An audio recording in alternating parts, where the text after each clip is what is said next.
Хөрхөн охид trap сонсон.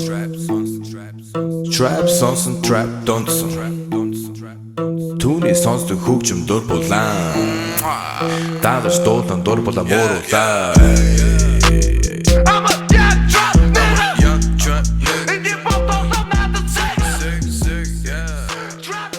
Hey, welcome to a brand new MMA Roasted Podcast. The gang is back. We got CB, the Grenade Gold is back. What's up, guys? Looking good, man. You were on hiatus for a while. I was on a very long hiatus. Yeah, the tattoo parlor with the engagement. You've been busy life. Planning the wedding, man. We got most of it done, but at a cemetery or no, I had to keep it a little less creepy. Okay, good. Because my soon-to-be wife is involved too, and she's not the murderous kind. She's a sweetheart. So we'll see what happens. Nice. And Joe the Kid Perez, how are you, buddy? I'm good, dude. It's been a minute since I've been on the show. We got so much to talk about. We're going to get all into it. But first, I want to listen, people. Sexual performance issues. It's way more common than you think. Over 25% of new ED cases are guys under the age of 40, which is terrible. I mean, you're under the age of 40 and you can't get it up. It's an awful situation. And 40% of men, guys by age 40, struggle from not being able to get and maintain an erection. Obviously, I've never had that problem, but I've heard of other people, and it's bad. And even the world's greatest actor can't fake one. You got Marlon Brando. Well, he's dead. But other guys that are alive can't fake an erection. So why do guys turn to weird solutions or do nothing when they can turn to medicine and science, right? You have a cold, you take cough medicine. You have a headache, you take aspirin. Well, now we got forhims.com. It's a one-stop shop for hair loss, skincare, sexual wellness for men. Thanks to science, ED can be optional. I know, Joe, you have a problem with that, and I'm telling you, they got well-known generic equivalents to name-brand prescriptions to help you combat ED.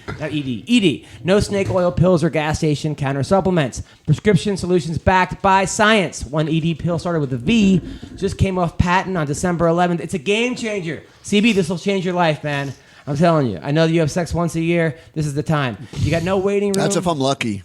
Of course. No awkward visits, no lines. You can save hours by going to forhims.com. It's so easy. Answer a few quick questions. Chat with a doctor for confidential review. Products are shipped directly to your door. And they're not going to say erectile dysfunction on the box. So I'm telling you guys. What if we wanted to say erectile dysfunction on the box? Absolutely. Well, okay. you said that in every box you've ever come across. So listen, it's erectile without the dysfunction. So try Hims for a month for just $5. We'll get you started with just $5 while supplies last. See website for full details. This would cost hundreds of dollars if you went to a doctor or a pharmacy. Go to forhims.com/MMA Roasted. That's MMA Roasted. That's FORHIMS.com/MMA Roasted. Forhims.com/MMA Roasted. Also, Speedweed. Listen, people, marijuana is now legal in California. Mm-hmm. There's no reason you should have to leave your house to get it, or your apartment, or your job. They will deliver it right to you. Mm-hmm. So many times, you get out, you're high, you want to smoke some more, you ran out of weed, whatever, you get into a car, you can get a DUI, you can get they're going up like crazy, okay, and then what, it's $25,000, you get arrested, it's on your permanent record, all kinds of stuff. You can't get a job, your wife leaves you, your boyfriend leaves you. All this stuff could be prevented if you go to speedweed.com. They have everything from vapes to CBD oil to topicals to flour, all kinds of stuff. I'm telling you that they have the roll-on CBD stuff after you work out. They have the cream. They even have like marijuana lube, okay, that you could like put on your penis to get the girl's vagina high. I'm not really sure how that works. Okay, my wife's pregnant. I don't want to try it. Okay, but I'm telling you, it's great stuff. Go to Roasted. You mention MMA Roasted when you're there. Go to speedweed.com. Say MMA Roasted. You get $10 off orders of $100 or more. So I'm telling you, speedweed.com. Just tell them code Roasted. They're great people. The guy's name is Gino. The guy couldn't be nicer. Hold on one sec. Right here. Boom. All right. So I've had a crazy last couple weeks, guys. It's been crazy. I've been on tour with Jeremy Piven, who, by the way, is one of the coolest guys I've ever met in my life. Nicest guy, humble guy, getting great at comedy. Just an awesome human being. I had a few friends that say he fucking killed a few of those like the shows they were at. He was murdering. He was murdering, and it was, and I had a great time. But some people are insane because he has a show and he has this meet and greet afterwards, right? And most people are like, some people came like every single meet and greet, like, and they had like, I don't know if you know these people, CB, but they had like 4,000 things to sign. And you mean that guy? It like made me think of you a little bit because they were like, "Oh, will you sign?" And it just kept going. And I was like, "Is CB here?" I was actually looking for you in like Boston, right? So it was crazy. So one meet and greet. So we're all waiting. Not all waiting. I do the show. There's like all these people waiting. Some guy comes over to me and he's like, "Hey man, you know, you're a great comic, and I had a funeral today, him and his buddy, we were all depressed and we left. I'm a comic too, yada yada." Goes up to Jeremy and goes, "Hey man, well, you know, will you take a picture?" He takes a picture. Then he goes and he hits him in the balls and runs away. He hits Jeremy Piven. Yeah. Just like a tap or like a tap, not like a like what's the capital of Thailand and you just kind of smack like somebody? Yeah, but like who the fuck would do that? Like he thought it was it's different if it was Jason Ellis. If you walk up to Jason Ellis and you kick him in the dick, he's not going to care. Ellis would kill you. Okay, I know he would. Nobody wants to get hit in the dick. Surprise, no, I know. No, hell no. But Ellis takes him because that's what he's fucking used to. It's not about fucking Jason Ellis. But Piven, to derail my point. Okay, I'm just saying this dude hit him in the nuts, runs away like for no reason. Did anybody catch him? Dude, no. The security guard was like, "Hey, I'm Marine," and he just like stood there, like, "Hey, don't come back here." And I'm like, "Wow!" I'm like, "You've got to be kidding me." That's effective. So that was, and then there was one show I had where this woman was totally drunk in the front row, texting the whole time, like talking, fighting with her boyfriend, and she goes, "Where's Ari? Where's Ari Gold? Where's Ari?" Like for like 20 minutes. Oh, she's Jewish. No, that was his name on. No, Ari Gold is his. Yeah, that was his name. Your on. impression of the woman, she's a Jewish. No, she. Both of you guys are fine. I don't see it. I didn't hear that. I didn't hear that. She's not Jewish. As a full Jew, I did not hear Jewish mother. No, she's not Jewish, you psychopath. Okay, so she goes, "Where's Ari?" Right? So I'm like, "He heard you were here and committed suicide." And then the place went ballistic. I had a show last night. I don't know what's up with audience members lately. So this girl, we're at the Dime Bar, right? Place is packed. There's a girl in the front, and she's not laughing at anything. Everyone else is laughing. And I'm like, "Are you okay? What's the matter?" She goes, "What's up with all you comics just doing penis and vagina jokes?" Because they're funny. Yeah. Who are you to tell us what we could talk about? Like all of a sudden, there's a jukebox. You could just put 25 cents in and hear. Is she the one that I heard you had amazing crowd work on last night? Yeah, because I was like, you know what? I read that. I was like, from now on, you're just getting penis and vagina jokes, and I did like 30 in a row, and then I was ending other jokes that had nothing to do with penis, and just saying, and he had a penis and vagina. Like I was just adding that to the jokes. I was like, did she stay? She stayed, and like, yeah, but here's what happened, right? So I did a joke like, you ever go down on a girl, you think you're making her really wet, turns out you have a runny nose, like that was like boom, and then it was another one was like, yeah, how many girls here wax or shave their vagina? And I did that one, and then it was like, I love eating, shaving vagina. I did all these. My penis is crooked. It's not bent. Just lie, steals, and cheats. I mean, I was going through like the vault of penis and vagina jokes, and then finally, I'm like, your friend's laughing because her friend right next to her was laughing. She goes, yeah, but she also laughed when I got raped, and I was dang. Like, and where do I go from there? What? Yeah. Nice way to kill the show, lady. Right. So I didn't know what to say to that. How many were after you, or did you go last? No, I was like in the middle, and then I just changed the topic because I was like, you know what? Obviously, this person has issues. She's bringing them on me. It's obviously awful she got raped. That's a horrible, awful Yeah, of thing. course. But I don't know why. Why do you have to publicize tell it? the comedian during the middle of a set this, but it worked because it was a good way for me to like, move on. Maybe that was her therapy for the night. So that was crazy. And then I did. I was with Jeremy, and he's like, Julian Edelman's coming, right? I'm not a big football fan, but he's like this big guy for the Patriots. He's this big wide receiver. Yeah, of course. So he comes to the show, and we're talking like before the show, hanging out with him and his buddies. And then I'm on stage, and we're in Boston, so everyone knows who he is. So he comes with his friends, and they sit right in front. I'm like, oh, give it up for the No Pussy Posse.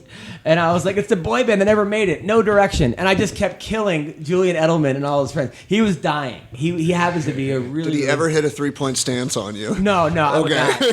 Because if you like, maybe he like bent over, was like, all right, it's time to fucking tackle this dude. No, it was crazy. That was actually fun. So I mean, That's awesome. Yeah, I was having a great time, and then it was time to go to Maine, right? Because my high school reunion was coming up. Not my reunion. It was like their the founder of Hyde School. It was his 90th birthday party. Whoa. And I saw all your awards. they had this like Hyde-a-Palooza. Oh, thank you. So they had a thing called like Hyde-a-Palooza, and they wanted me to host it with a bunch of bands of people that actually played in the played in the school.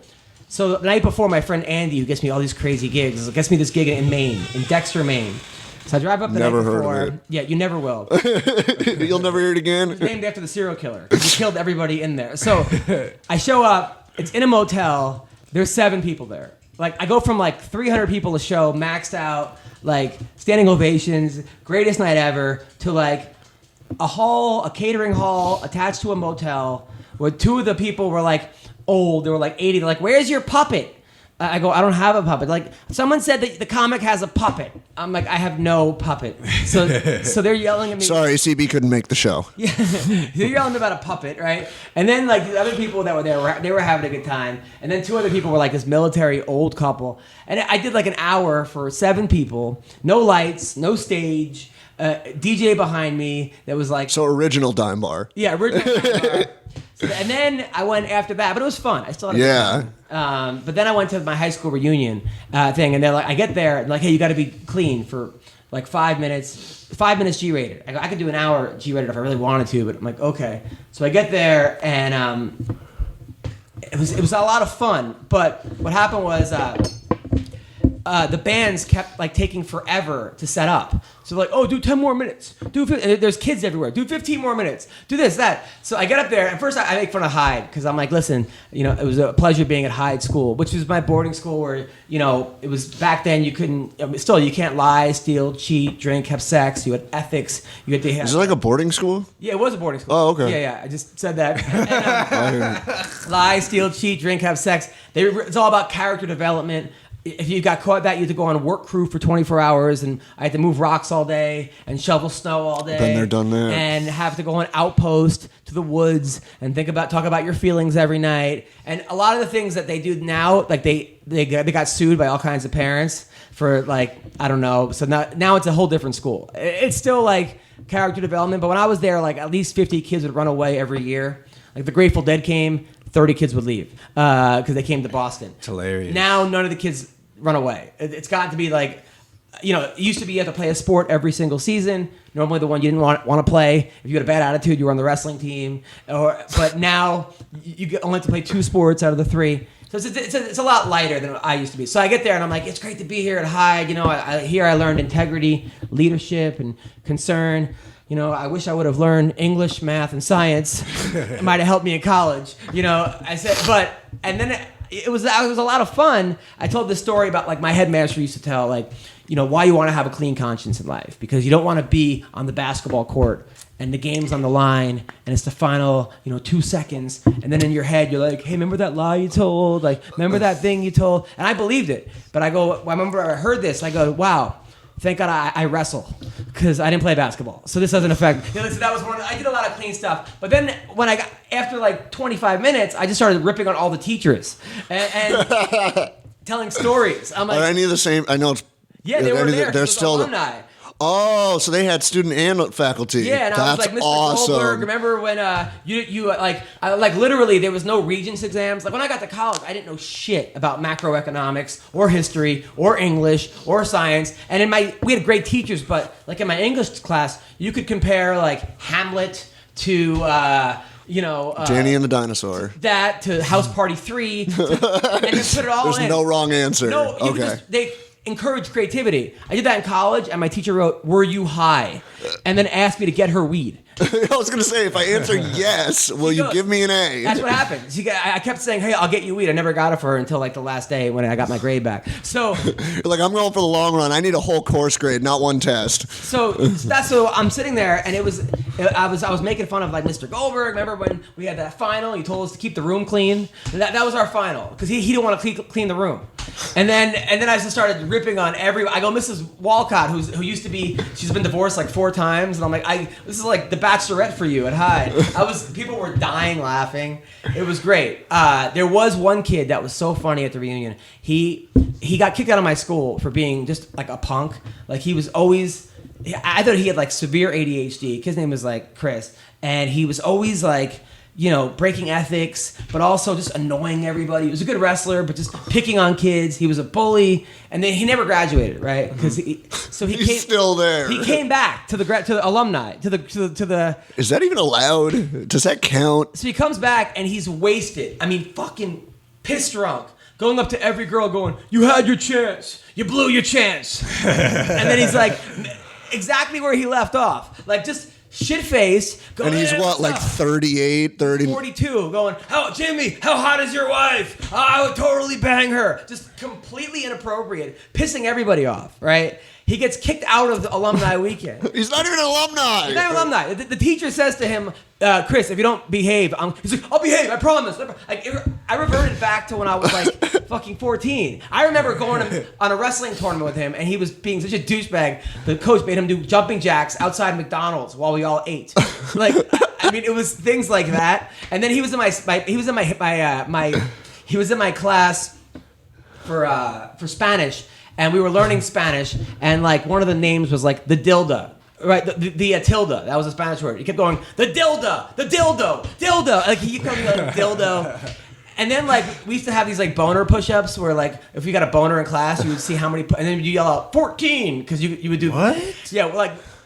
Underneath Don't give him any ideas. Sometimes when you were a kid, you had a boner, and then you would just be like, you would just do push-ups to yourself, and he'd be like, 19 boner push-ups. He would just yell the most fucked up shit. But he was pretty funny, but he was such a fuck up, this kid. I think there was something wrong with him. So he definitely matured. And then he kept going up to girls going, hey, just so you know, I sell mattresses. I make $500 a night selling I can hook you up with a mattress. Trying to hook everyone up with mattresses. He could sell you one, but he'll never get anybody to lay on it with him. It was unbelievable. The guy, he was That's hilarious. Dude, I was laughing. Where's the Instagram live video of that? I go, this really should have been like on camera. You should have done the setup there, and I'll hang out here and fucking. Here's the problem. The problem with life is that kid gets a reality show, and then we celebrate that horrible behavior every day of the week. And then little Tay is born. So that was that, and then I go to the lacrosse game, and I hadn't played goalie in 22 years, and people are like, "Hey, why don't you jump at the goal?" I'm like, "I have not played in 22 years. I'm throwing the ball. It's like bouncing 3 times before it gets to the person. So then they're like, come on, Greenie, because my last name is Greenberg. Like, Greenie, that was my name in high school, Greenie. So I'm like, all right, I'll fucking play. I have no cup. I have no neck protector. I let up 20 goals. 20 goals. How many lacrosse balls did you take to like the body or the face? A couple. I saved a bunch of them, but by accident. I was gonna say body save. Yeah, they hit just my being knee there or whatever. But it was still so much fun. That ball hurts though, huh? I've never actually played lacrosse. Okay. And then there was this one kid who was my friend in high school that we had a huge falling out in because he said I stole his girlfriend. I did not steal his girlfriend. He wasn't dating her. And he was cheating on her when he was with her friends. And then I was dating her and I liked her. We lived together for 3-4 years. You banged her? She was my girlfriend. They lived together for 3 or 4 years. But he wrote me this letter saying, I hope you die a painful death. Oh, back then? Yeah, this is like 8-9 years ago. I fucked your girl in the ass and all this shit. And then, of course, nice. like the girl who's making the speech is like, points to him and goes, this guy, thank you for your life advice. And like, he's being celebrated. So that pissed me off. But I'm working on, Jeremy Piven has been telling me, like, you got to just forgive people. Even if it's not like, hey, I forgive you, for yourself. So I'm trying to be having more, better way of living and looking at things. So anyway, it was up and down, but it was great. I had a great time. That was cool. Came back, did a show for a temple Sunday night. Came back from Maine. I did another G-rated show where the lady, the booker goes, "I clean enough?" He goes, "I think you were too clean." And then, and now here I am, man. What's going on with you, Joe? Well, dude, it's been a minute since I've been here. I think the last time I saw you was at your birthday party a couple weeks ago. Dude, that was one of the best. That was one of the best birthday parties I've ever been to. Dude, there were 3 girls from Israel. One from Israel. And I always thought you were exaggerating when you say how you act towards women. Dude, you were going up to these girls. They were in their 30s, maybe even early 40s. No, they're older, dude. And he's like, so which one of you girls gonna come home with me tonight? Like, just saying that. They think he's drunk. He hasn't had a lick of alcohol. At least he's got some fucking chutzpah. Oh my god! Did you get any of those girls' numbers? Or? Yeah, I got all of their numbers. Really? Yeah, but they're just the wrong ones. Yeah. I mean, I got all their Instagrams too, and so they're older women. I was talking to them about, the best thing, like older women like that, they love to talk about like sex and inappropriate stuff. So I was just talking about like, I was asking them sexual questions. Is it okay if my dick is, whatever? What were you asking about your dick? Yeah. I was talking about like dick sizes and what they like, about anal, all this kind of stuff. This is the first time you met them. Yeah. Yeah. Okay. It's perfect. And Perfect conversation. what were they saying? They're just saying stuff to make me feel better. Like they say, "Oh, don't worry, size doesn't matter." You told them you had a small penis? Well, yeah, basically, because I want to be up front when I meet a girl first. Right. I don't want because I made that mistake before. I told a girl that my dick is like the size of my forearm, dude. And then she got to the point where I had to actually pull my dick out in front of her, and she's like, "What the fuck happened? What's wrong with this?" Yeah. You lied to me. But did she still have sex with you? No. Oh. I mean, we're 69. All right. Yeah, so that's fine. That's good. So I got all these girls' phone numbers. I missed being here. Yeah. And I got their Instagrams, and then I thought for sure I was going to go home with one of them that night. Yeah. Joe didn't make it home at all. No, well, what happened? I mean, I was sitting there with Vince Pichel. We were both talking to these bitches. I mean, these women. And so, dude, it was so much fun. So I was like, see, I'm already in a relationship with the other girl. Remember? Go from Italy, yeah. I mean, no, she's Italian, but she's not really from Italy. Oh, okay, go on. Yeah, I'm already in a serious committed relationship with her. So I was like, I don't know if I should be doing this. I mean, it's fun to talk to them about all this silly stuff, but I don't know if I should. But you asked them all out. I did ask them all out. I ain't gonna lie. Okay, that's no big deal. But none of them said yes. No, not really. But they did set me up with one of their other friends who's like 50 years old. She's a dirty freak, I guess. So what happened? I mean, I started to text her for a little bit. Her name is Nancy. She's like in her 50s. I guess she's hot. But we talked for a little bit on the phone, and then she just never replied to me after like a day. You think maybe she died of old age? Probably, dude. Wow. Did she possibly realize she was at the Ha-Ha the night that she got in a car accident and had sex with you in the backseat? You know what? It's crazy because the girl that I lost my virginity to, her name was Nancy also, and they're all the same I knew age. it. Was it Reagan? That's what I was thinking of. Is he Reagan? No, but later that night, one of the girls that I was talking about there DM'd me on Instagram. She said, nice. She says, "Hey, remember me? I met you at Adam's birthday party like 20 minutes ago." I didn't even know who these girls were. Like, I knew who one of them was. She brought two friends, and I was like, "That's cool." I know Omra. Yeah, the girl, the Omra. Israeli girl. Do you get her number too? No, but I have her on Instagram. Okay, so you're committed. How's it going with the girlfriend?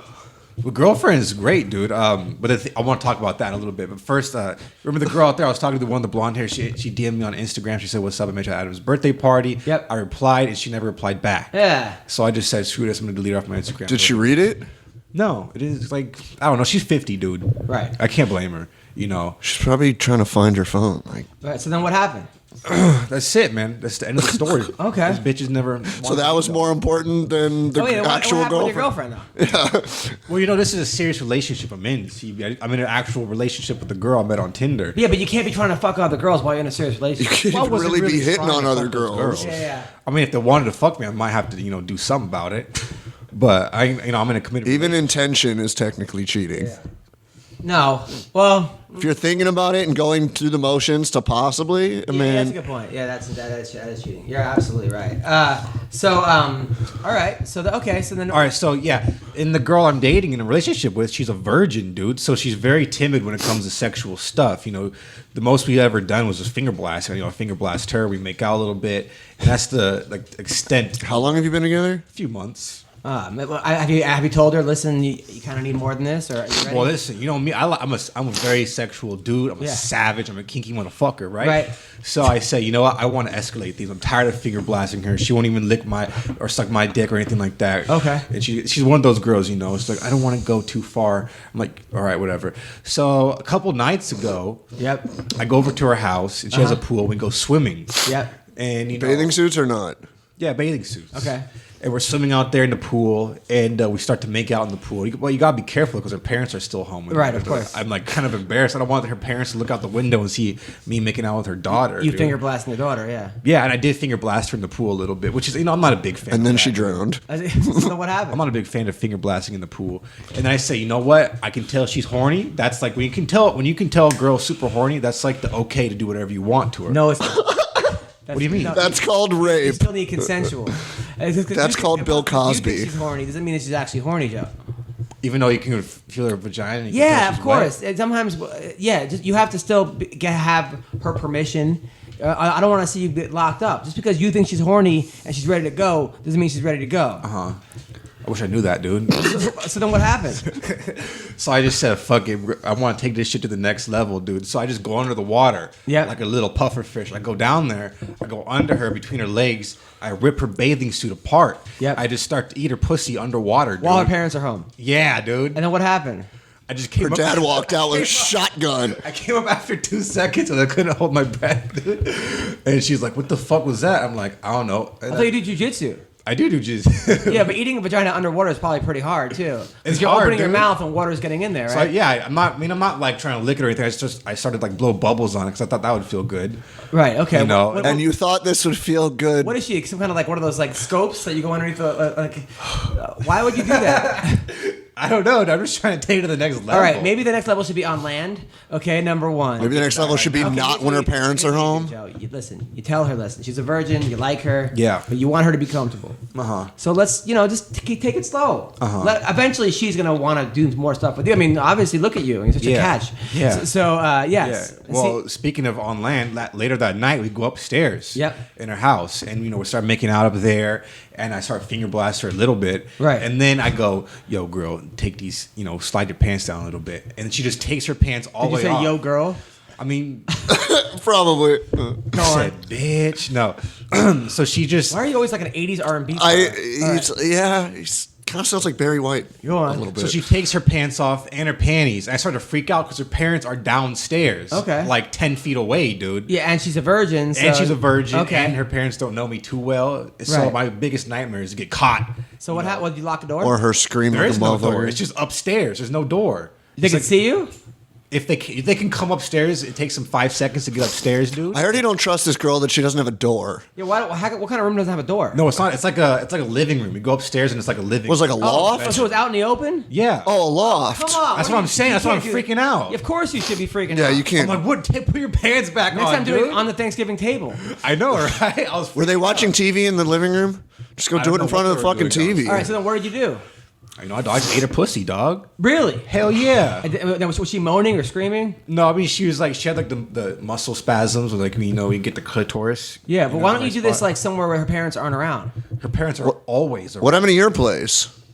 I mean, Can't you tell your dad to hang out in the other room? Or go to a Holiday Inn or something. Get a fucking Motel 6 room for 40, Seriously. 50 bucks. Yeah. And I did eat her ass too. No. Hell yeah, You dog. ate her ass? Hell yeah. Just you turned her over. Her parents are downstairs. You ate her ass. Well, you see, I start with her on her back. I eat her pussy when she's on her back for like maybe 5 minutes, and I say, "Get on your knees, Yeah. doggy style." And she's like, "What?" I'm like, "Get on your motherfucking knees." You did not fucking say that. There's no chance in hell you said anywhere close to I that. don't know. I see him in action, dude. I believe every word he's saying. Go on.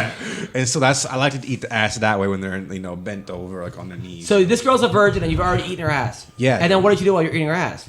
Nothing. I mean, I didn't know if she liked it or not because I was eating her ass and I was finger blasting her at the same time. I mean, how could you not like that? How could you not? Yeah. Yeah, of course. That's like your go-to. Yeah, but I'm gonna see her tonight. Maybe we'll do some more stuff. I don't know. All right. Well, sounds like you're on the right track, dude. Yeah. This is my last episode. Nothing ever will top this. CB, what's going on with you? Not a whole lot, man. Just been busy planning the wedding, working at the shop, and just relaxing. Okay, so all right, let's talk about some of the. I'm going to fights Maroon going on. 5 tonight. You going to Maroon 5? I was going to go to that. My girl texted me yesterday, and they had like 2 shows at the Forum last night and tonight. She goes, tickets are cheap. I've never seen them. $30 or something. Yeah, Maroon 5 is like her favorite fucking group, and I was like, let me look at tickets. I was at work. It was like I think I paid like a just above $100, and good. we have pretty good seats. That's really cool of them to do that too, because they could. It is exactly. They could charge you easily, ridiculous amounts. But we're going tonight, so she's going to meet me after this, and we'll go to Maroon 5. By the way, I spoke to Dana White yesterday. He will be on the podcast next week. That's what he says. We'll see. If serious? Awesome. Yeah, well, hopefully. Now, Can we come up with his most hated questions just to start off? this Like, is why you're not going to be on that podcast. Okay, kind of figured. Now let's talk about the UFC fights. We got to talk about UFC. We got to talk about bare knuckle, all kinds of things. Bellator. So UFC that happened last week. Obviously, Vince Pichel lost. That sucked. It's just hard. It's hard when you have no wrestling background and and you're up against a 4-time All-American. But I thought Vince was actually defending the takedown all right, in the second round at least. First one he got taken down like 9 times or something. But every time he connected, you could tell that it hurt. Gregor didn't want any piece He of that. did, even when he was holding the single leg and Vince had the arm around the head and was just throwing little shots, he was like, no, I don't want it. It was just a really bad matchup for Vince Pichel. But I don't think he looked terrible. He just got out-grappled. He didn't look terrible. By a superior grappler. And the guy's undefeated. I mean, he's a national champion wrestler, a national champion. So that other fights that went on. What are some other fights? Ellenberger and Saunders. Jake Ellenberger. Fuck, man. Overall, sad night for the Roasted crew, Yeah, dude. it was a good time for Roasted, for our alumni. Ellenberger and Saunders. Saunders has been on Roasted too. He's also a Roasted alumni. And I like Ben Saunders, and I'm happy for him. Jake just got caught with that fucking knee from hell. I mean, another guy. If you get in the clinch with Ben Saunders, the first thing you need to do is find the door. The thing about Jake is he was looking so well, even during the fight, but also leading up to it. He's training with Aaron Pico. He had good camp. He looked good. He was on Instagram and stuff. I was watching all his videos, and I was looking forward to this fight. I was a little nervous about Saunders, but like I said, dude, if Saunders gets close or gets within range to get that clinch or get close enough to land the elbows and knees, it's a long night. But Jake's got to figure out what he's going to do. Whether it's stay in the UFC, whether it's go to Bellator, whether it's ACB, whether it's WS PFL tournament. I mean, there's a lot of options. If Bare knuckle boxing, fighting, but he's just got to. Hopefully, it's not bare knuckle boxing. There's a lot of people trying to switch over to that now, especially after what went on. But so other fights that went on I'll tell you who looked great was Marlon Moraes. I didn't see that coming. Dude. Jimmy Rivera. How do you look great when you knock a guy out in 30 seconds? That's exactly how you look great. I mean, but it keeps happening. His last 2 fights have been a combined minute.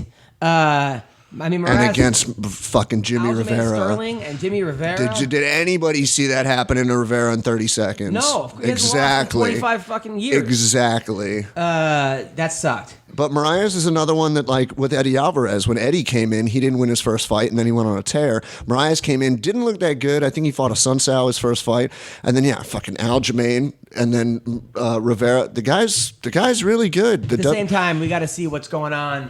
We got to see him his next fight that goes over 2 rounds. How he does. Definitely. Well, I think they're going to look at this, especially since he beat Rivera so quickly. I think they're going to try and give him somewhat of a name. I mean, I'd like to see Moraes.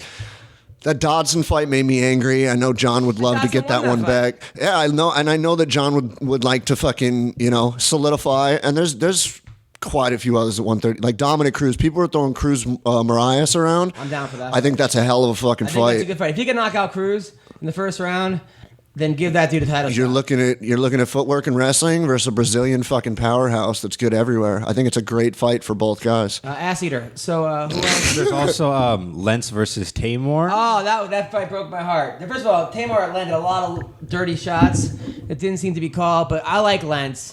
And I go, this guy landed more blows than backstage at an R. Kelly concert. I mean, what's going on? I did not expect Lentz to lose. No, I even put on so good his last fight against and Tamer's just coming up. I put on Twitter like, who thinks this is a bad matchup for Tamer? And a few people were like, yeah, maybe, and other people were like, watch what happens. And then I'm like, shit. I'm happy for Bilal Muhammad. I was gonna say Bilal actually looked very good against all that Chance. training with CM Punk. You could see it's really and then who else we got on that Desmond Green looked good against Gleason T-Bow. Yeah, Green's great when he fights someone that's his weight. Exactly. The last guy missed weight by 8 Prazeres, pounds. Michelle Prazeres. It was a 2-division difference. You can't do that. Honestly, they got the new rules in the UFC should be if you miss weight, you lose the fight and you give the guy your purse by more than 2 pounds. 2 pounds, I say, there's got to be a cutoff because this missing weight by 7 or 8 pounds and then winning, it's like what, come on. Yeah, it's not the same. It's the same way I kind of feel about Saturday's fight with Romero. It's like, dude, you got to make weight before you can. Of course. But I will say the Alvi Vellante fight was kind of a letdown. I expected a war, and just Sam looked kind of sluggish coming up to 205. I thought he won the second and third. And I thought Alvi didn't look that great, but he came up 20 pounds. Great? But he also came up to 205. But Gian Vellante probably has the worst fight IQ in the history of he just goes out there. It's a firefight every time, no matter who he's fighting. I like watching him, and everyone's like he's a cool guy, but I honestly don't think he cares about winning or losing. He does not seem to care. He's just like, fuck it, someone's getting knocked out. And Sam Alvey is such a horror because he just makes every fighter look terrible for some reason. Has anybody ever looked good fighting Sam Alvey, except for Derek Brunson or whoever knocks him out. I was gonna say Brunson, but I mean Elias was talking a bunch, and that fight was horrible. And then horrible. Alvey's just a weird that Alvey Dan Kelly fight like. That was strange. And there was Lauren Murphy versus Eubanks. I didn't see that fight. That was one I didn't see. Sajora, she made weight. Proud of her for making weight. Congratulations. It was a decent scrap, but it wasn't anything where you're looking at either one of them like, yeah, they got to get the next shot. They got to get the winner of Shevchenko and Montano. But well, first of all, I mean, I like Montano, but I don't think that's going to be a close fight. It's not going to be a close fight. I think it's going to be a shellacking. It's going to be a shellacking. I think Shevchenko's going to destroy her no matter where it goes. I think there are a lot of 15-pounders that could come up and like win that 25 belt. Oh, I agree. And if I was the UFC, that might not be a bad idea. Is have Rose, if she keeps winning, come up, and that way she's a 2-division champion, and that actually makes her look a little better, and yada yada yada. Or you make your newest strawweight sensation actually a flyweight because she can't make weight. Who's that? Mackenzie Dern? Oh, come on. You force her sensation. To go up to it's not one. a flyweight sensation. I'm saying she's right now like the fucking UFC's new Ronda. They're banking they're on. not. Yeah, they are. They are not doing that. Jiu-jitsu people are doing that because of her name. The UFC's not doing that. Her name has exploded. You're out of your fucking I mind. swear to God, dude. Her ass is She also, I will tell you, even like it's different, but even from graphing, she has one of the highest fucking desires of people getting pieces from her right now. Well, you'll never get a piece of her. Listen, the point is this, CB, and I love you, buddy, and I miss you, but she's not. I'm not saying from me the sensation. I think the hype train needs to be derailed. She's not even on one of those fucking stupid commercials. That Steve Northcutt's on, and the other Paige Van Zant's on. No, the Ronda push was next gen. I'm not saying it's the exact same thing. It's not even in the same. But she's got a lot of hype train behind her, and that's.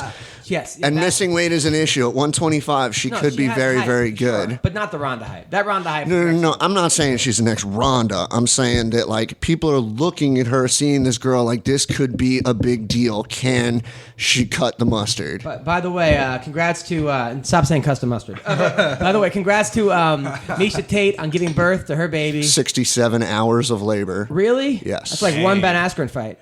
Half. That's amazing. But I'm telling you, dealing with a pregnant wife right now, and I love my wife, and she's the greatest, but holy shit, like, man, it's hard. Because, like, for example, I have an audition tomorrow for Nickelodeon. I did another one of those car commercials yesterday. I saw that. For Hyundai. So, I had to go to that my high school reunion, and then I had to go to that temple an hour away in Irvine. So my wife's like, hey, I'll drive you. I'm like, great. That way you can work on your lines. Because learning lines is not easy for me. Some people can just get lines like that. Unless they're my jokes, I can, but like other people's lines. Like, so I'm like, okay. So we drive there, and we're driving back, and she gets lost, right? And I'm looking at my lines, and she goes, why didn't you tell me where to go? I'm like, because you're driving.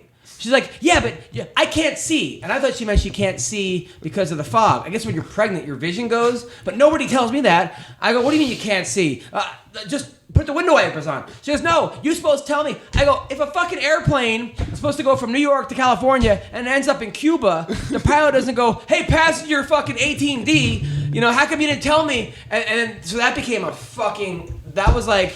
That was one thing. And then we started fighting over. She gets mad at me over like the littlest thing, right? So I take an Instagram photo of her, and she's got a belly because she's pregnant. Like obviously, if she didn't have a belly, there would be something wrong.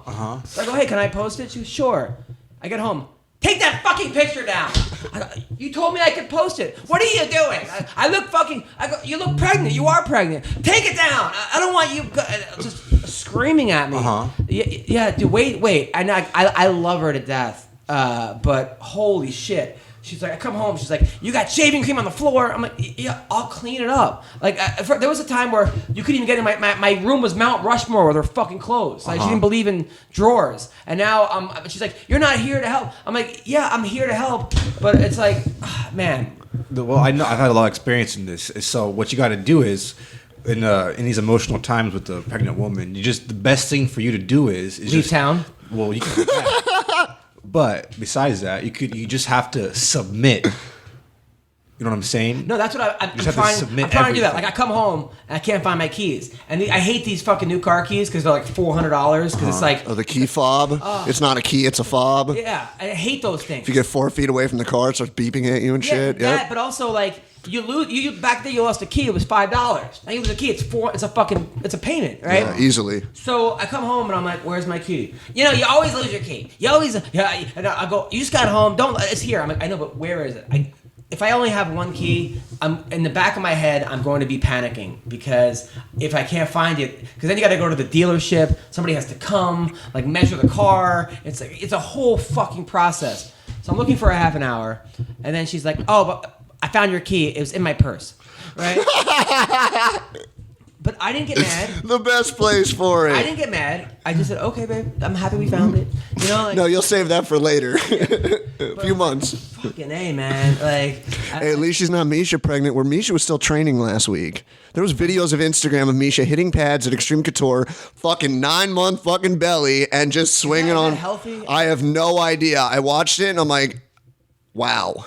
yeah, no, that's cool. I know, but I'm like, but then like, yeah, it's cool. If I was in your shoes, dude, I'd order one of them bondage kits off Amazon, right? Yes. Bondage or No, vonage? bondage. Get one of those bondage kits on Amazon. Yep. And then buy one of those. And then strap yourself to the ceiling? Go on. Buy one of those Hitachi magic wands. Yep. And then get some cocoa butter. And then so you're going to strap your pregnant wife down to the bed with the bondage equipment, rub the cocoa butter on her belly for a little bit, and then use a Hitachi magic wand. Trust me, that's a big stress relief. What right kind there, of porn dude. are you watching, Joe? This isn't porn. This is some concoction he made up of like, this might work. Fuck it. Bondage and coconut oil. This is where do you come up with this shit? That's just the kind of stuff I think about all day, dude. Like, what would I do with my pregnant wife? No, I'm happy that you have this podcast because otherwise, who knows? What else do you do all day? Yeah. I have another question, dude. This has been on my mind, ever since I've been dating this Italian girl. Yeah. Have you ever dated a girl where her sister is like also like super hot, dude? Yeah, but you pick your girl. You're not gonna go try to fuck her sister. I know. So it's like the girl I'm You're with, not going to she's get lucky and get the sister to like, come I know, in for I'm a not- I'm not threesome. planning- I doubt that'll happen. You doubt? I doubt. I'll put bets on it. So the girl I'm with, she's like a hot brunette, but her Yeah. sister's like a hot blonde, dude. Right. But her sister's like 14 years old. Oh, dude. First of all, this conversation is over. Oh my God. over. Didn't we warn him of this months ago? That's not good, Joe. First of all, she's 14 years old. Oh my God. We don't describe 14-year-olds as hot.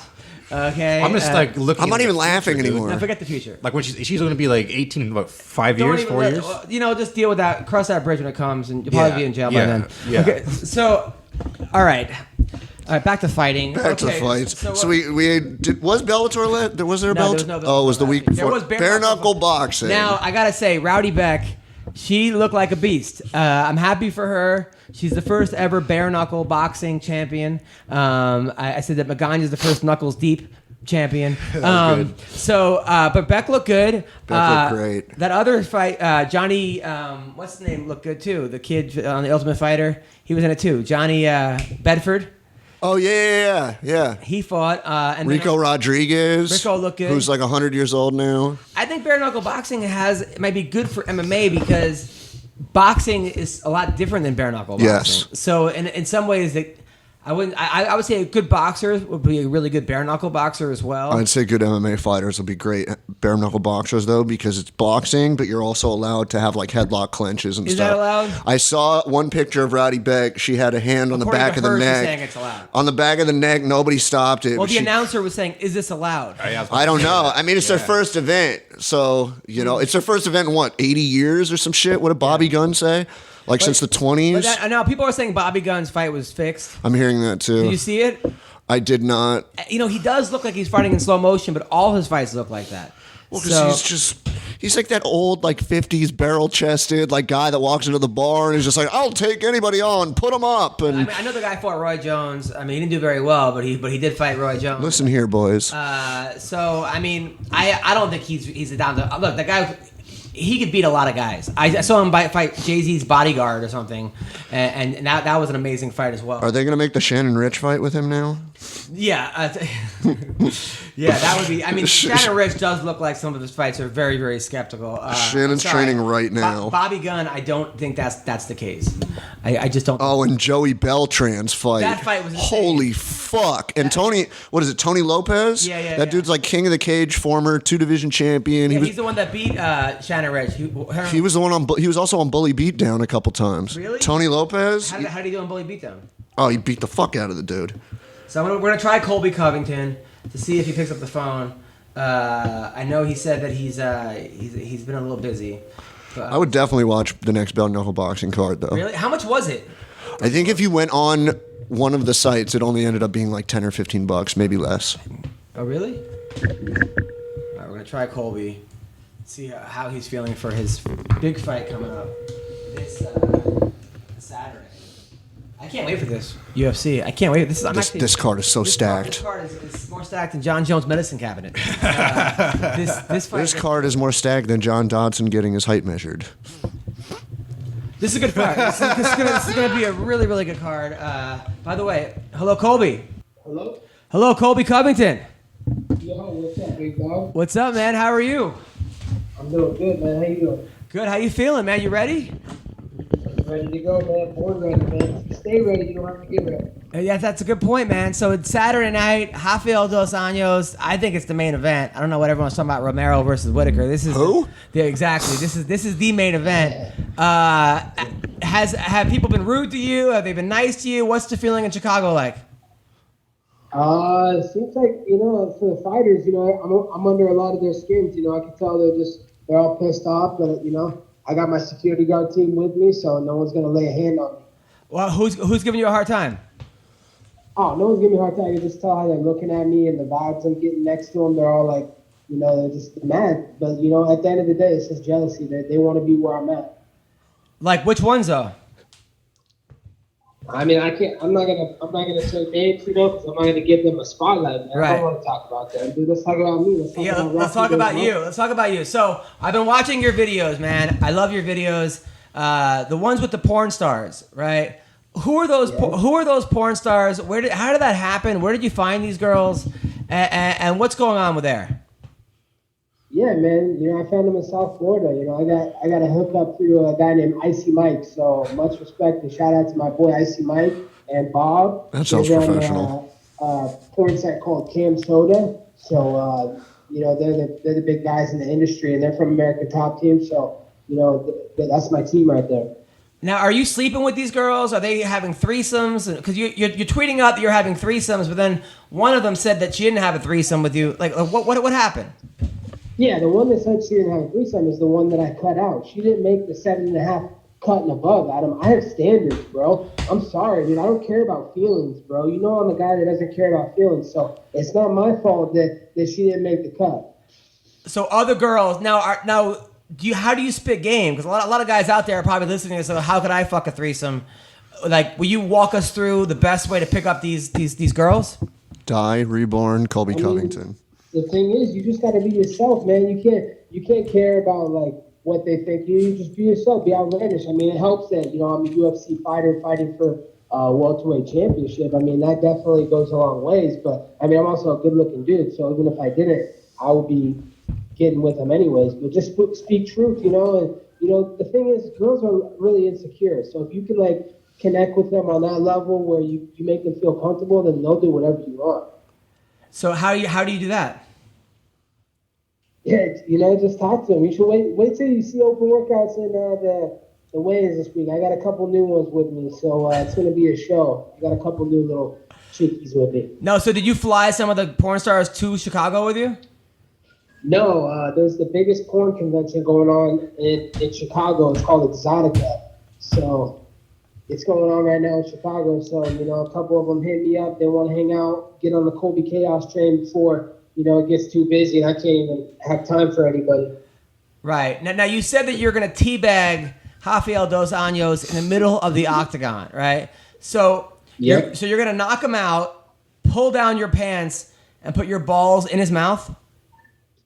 Yeah, exactly. I mean, Michael Jordan is notorious for dunking balls in the middle of the United Center. So he's also the greatest of all time in his sport. So it only makes sense that the greatest welterweight of all time, me, Chaos Covington, goes and dunks my nuts in the middle of RDA's face in the middle of the United Center in Chicago. But aren't you about maybe getting disqualified or fined or something, or people saying it's not part of the sport? And the thing is with chaos, it's unpredictable, dude.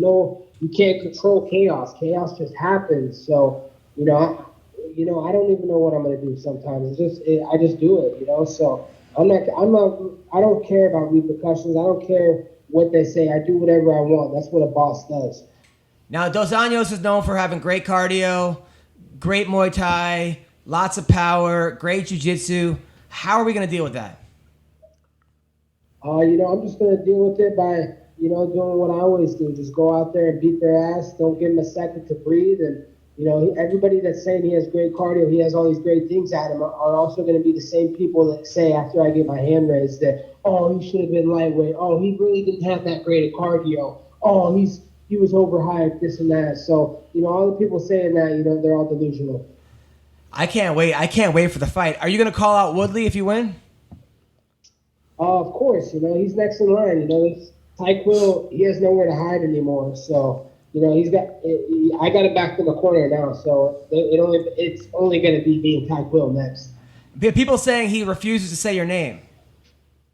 Yeah, of course he refuses to say my name because he knows what comes with saying my name. He doesn't want to open that floodgate. He's been ducking me since last December when the UFC offered the fight for the welterweight championship, and he let Cyborg get the main event when it should have been me and him. So, he doesn't want to say my name. He knows what comes with saying my name, and pretty soon he's going to be, after this weekend, he's going to be begging for my name because I'm going to be his last paycheck so he can pay off all his baby mamas.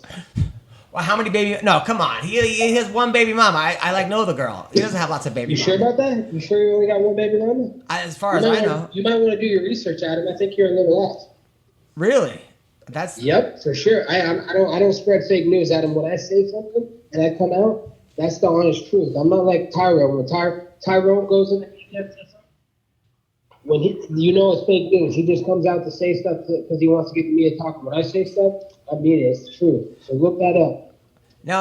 I mean, the last time you came here, you talked about John Jones doing steroids in college, and that made huge news, by the way. A lot of people were very surprised about that. But that was crazy. Yeah, man, your boy Joe Rogan was talking about it. Yeah, that's another thing. So you're calling him Taekwondo Joe, and then you're gonna slap him. Yeah. You're gonna slap him in the octagon. That's not gonna go well.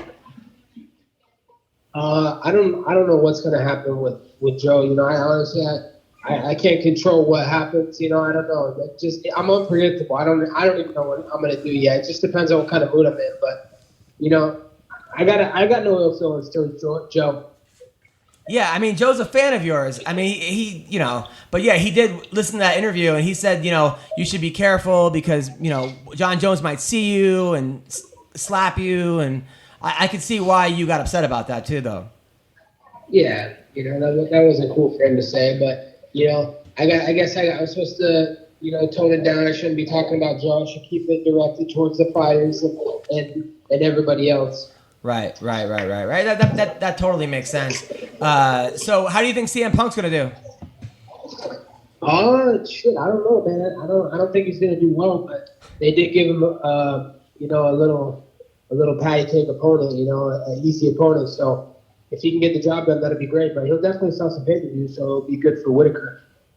Now, are you getting part of the pay-per-view points? I wish. After this fight, they have no choice, though. Yeah, I mean, you should. I mean, you guys, a lot of people are going to be tuning in because of you and Rafael Dos Anjos. I know I am. I know, man. I know they had to sweep the pot for Rafael Dos Anjos, so, I know he's getting a little pay-per-view cut because he's been ducking me since Singapore. We were supposed to fight last year in Singapore, and he wanted nothing to do with my name, so, I know they had to sweep the pot for him and give him a little pay-per-view. Now, Bubba Jenkins says that he's been training him in wrestling for you. Any thoughts about that? I mean, what's Bubba going to show him? Like, I don't care how long you train wrestling. I've been training since I was 6 years old in wrestling. So no matter what Bubba tries to teach him, it's not going to help him in the octagon. I'm a completely different style wrestler than Bubba is. So you'll see Saturday night. It doesn't make a difference. Now, I just talked to Shorty Torres. He says you look great. He says you've been training with Poirier. and Masvidal, and that you'd never look better. Yeah, man, I put in a phenomenal training camp. As you know, a lot of rounds in the bedroom, so I'm in great cardio shape. And, I had great training partners: Jorge Masvidal, Dustin Poirier, Tony Martin. We got a great team over at American Top Team, led by Mike Brown. So, I'm in the best shape of my life. I'm the best I've ever been in my life, and I'm gonna go out there and put on a good performance. Hopefully, Rafi doesn't knock himself out. Now, a lot of people would never do what you do because they would think, shit, if I lose, everyone's going to be celebrating. Everybody's going to, you're putting yourself in a position where a lot of your haters are going to come out of the woodwork if shit doesn't go your way. But you don't give a fuck. You're just you're that confident. I'm that confident, man. This is destiny, dude. I've called my shots since day one. I said it a long time ago that I'd be fighting for this belt and I would get that belt. So I've always lined it up, and at the end of the day, I don't care about what anybody thinks of me. I don't have feelings. So, if people want to come out of the woodwork, keep coming out of the woodwork, man. I don't know who you guys are. I don't care about you. All I care about is me and my journey. So I know this is destiny, and I'm going to get that belt wrapped around my waist on Saturday. I can't wait, man. I mean, you worked your ass off, and you're entertaining as fuck. I also recently saw that you tweeted that you're a big Trump guy. When did that happen? Oh, man, I've always wanted, that's been my campaign, make UFC great again. So as soon as I found out the odds were released that I was the underdog, I had to think back to our great leader of this free nation, Donald Trump. He was also the underdog in the campaign race. And just like him, he's going to grab these pussies and rule. And that's exactly what I'm going to do. All right. Well, hey, listen, Trump was the underdog, pulled off a major upset. What are the odds, you and Dos Anjos? I think I was plus, I don't know, plus something, plus 110, plus 120. Got it. Something like that. I don't know. Now the weigh-ins, are you going to start a fight during the weigh-in? Dude, I can't give away insider info on the weigh-ins, man. I got some really good stuff planned, so you don't want to miss the weigh-ins. I can't wait, man. I can't wait. I think that I think you got this. I really do. I really think you got this. I want to see you versus Woodley. According to you, you beat up Woodley in practice. According to Woodley, that never happened. According to Dean Thomas, you guys wrestled, but he didn't see what happened. So I want to see it. I mean, how bad did you beat Woodley in practice? Dude, I made him quit one day. We were supposed to do 5 rounds of sparring. After the second round, he's like, no more, I'm done. Right in front of Dean Thomas, right in front of another Muay Thai trainer from LA. His name's Edmund. So Edmund knows too. You can hit up Edmund. And his boxing coach you can hit up too, Jake. He's over at Title Boxing in St. Louis. He saw it too, man. I don't make up fake lies, fake news. I beat Tyrone's ass and he knows it. That's why he doesn't want to fight me. I mean, he says that never happened. He says. Of course he does. Yeah, I mean that's. But he also said that he was ready to fight a long time ago, and he could fight Nate Diaz in GSP. But as soon as they offered him to fight me, he has to get elective shoulder surgery. So the guy's a complete fake. He's a fraud. I'm gonna send him to the retirement home soon. Now, what are your thoughts on the Diaz brothers? I don't think I don't know. They were warriors in the game. I don't have any disrespect towards them, but, I think they're done fighting. Nick has some issues outside of fighting, and Nate, he's waiting for that Conor fight. He's made so much money for the Conor fight, so he has no reason to fight over it. Now, the Mackenzie Dern missed weight. You called her a fat pig. I think you put a picture of her next to Porky Pig. Miss Piggy. Miss Piggy. Did you get any flack for that? Why did you do that? Why did I do that? Because she's fucking parading around with that stupid little accent, that Brazilian accent. She was born in America, raised in America, and she wants to walk around and act like she has an accent in Brazilian. Like, dude, it's so fake. And then when you miss weight by 8 pounds, come on, dude. She set herself up, Adam. It's not my fault that she looks like Miss Piggy. I don't think so, like Miss Piggy, but I mean, I don't see her that I can't see the resemblance of her Miss Piggy. Honestly, I gotta say, she's a very attractive girl. You wouldn't hook up with her if she wanted to? Fuck no, Adam. She doesn't meet my criteria. If you didn't hear me on the earlier Hawani show, I said 7.5 and that's only. But shouldn't you be going for 10s? I mean, 7.5 is you're like kind of you're not really giving yourself that much credit. Well, seven has the bottom of my range. I start at 10. So if it's an off night and like I didn't get any from my 10, then okay, maybe we can slide down to 7.5. But we're consistently going up. Probably after this fight, I'm gonna be at 8.5. How many girls have you slept with in your life? Oh, too many to count on 100 fingers. Like at least probably close to 1,000. 1,000 women. Wow. Yeah, easily. He's on par with Will Chamberlain. I remember 1 year in college, it was like I was going to all the frat parties, sorority parties at Oregon State University, and I was sleeping with like 2 girls a night. It was ridiculous. Wow, 2 girls a night. That's yeah. Now your whole thing about nerd bash. I mean, what's wrong with being a nerd? Some of these people, they like science or they like reading. Like, why nerds? Let's first establish who the nerds are. The nerds are all these Cheeto-eating dorks. They're in their mom's basement, and they want to play mark-ass matchmaker on the internet. They haven't done anything with their pathetic lives, Adam.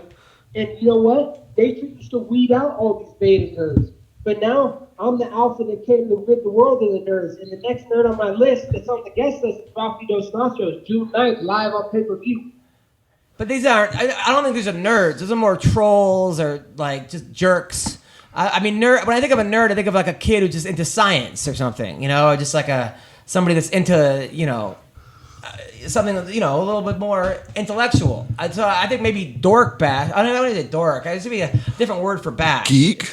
Well, yeah, virgins too. I have a lot of haters that are virgins that are little kids that are like 12, 13, 14, 15 years old. They never even had their dick rubbed. So, they want to be offensive to me and yell things at me and say they can beat me up and this and that. So, that's kind of how Nerd Bash got started because all my haters are virgins. Yeah, but I don't think that, first of all, I don't think those guys really think they could beat you up. I mean, people know they can't really beat you up. But they say it on the internet. That's why I had to start Nerd Bash because they be saying some crazy things on the internet like they're going to do something to me. No, I'm rooting for you. Number one, you're my friend, but also after you win, I want to see what happens. You're definitely because I can't. Yeah. I'm looking forward to how far you're going to take this. What you're going to do? Are you going to call out Joe Rogan? Or are you going to take over? Are you going to give a kid a wedgie in the middle of the octagon? Are you really going to teabag? I don't really think if you win, you're going to whip out your balls and put it in Rafael dos Anjos' mouth. I just don't think that's going to happen. I mean, someone's going to grab you. I mean, do you really think that's going to happen for real?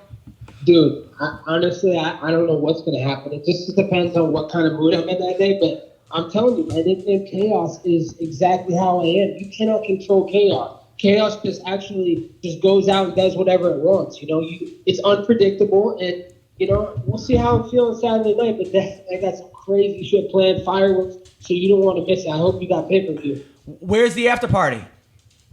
The after party? Probably going to be at the Marriott. That's where the fighter host hotel is. And then, I don't know. We're gonna figure out somewhere. Go to a bar or something after that. Now I got like 50 people coming out from Oregon. A bunch of chicks. The porn convention. The girls are going to be lingering around. So it's going to be a good time. Now, what do your mom and dad think when you're making these videos with all these porn stars? I'm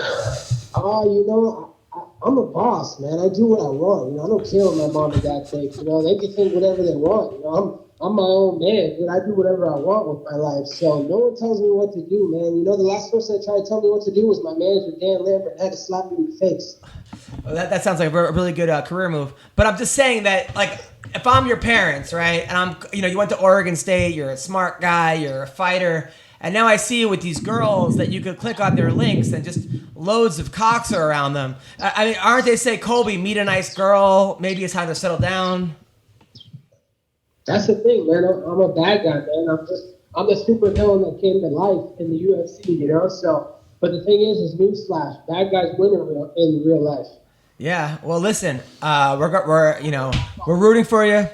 I can't wait to Saturday night. You versus Rafael dos Anjos. Thanks for calling in, Colby. You're the best. Appreciate it, man. Much love, Adam. Much love to you. Take care. Take care, buddy.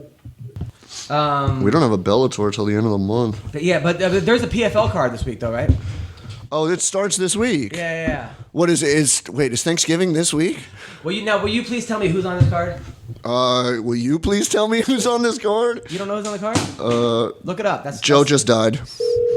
Who's on this card this week? I am looking right now. Andre Harrison, main event. Who's he fighting? Twershin? Tertian. All Oh, right. Jumabek Tertian. He used to be in the UFC. Is he any good? I think Harrison's going to ruin him. You reach Colby's phone, leave your name in that. All right. Lance Palmer's on the card. Steven Seiler, Marcos Galvao, Nazarena Malagari, Timur Valiev, Sean Jordan, Jared Rusholt. Right just tells the card. Who's fighting who?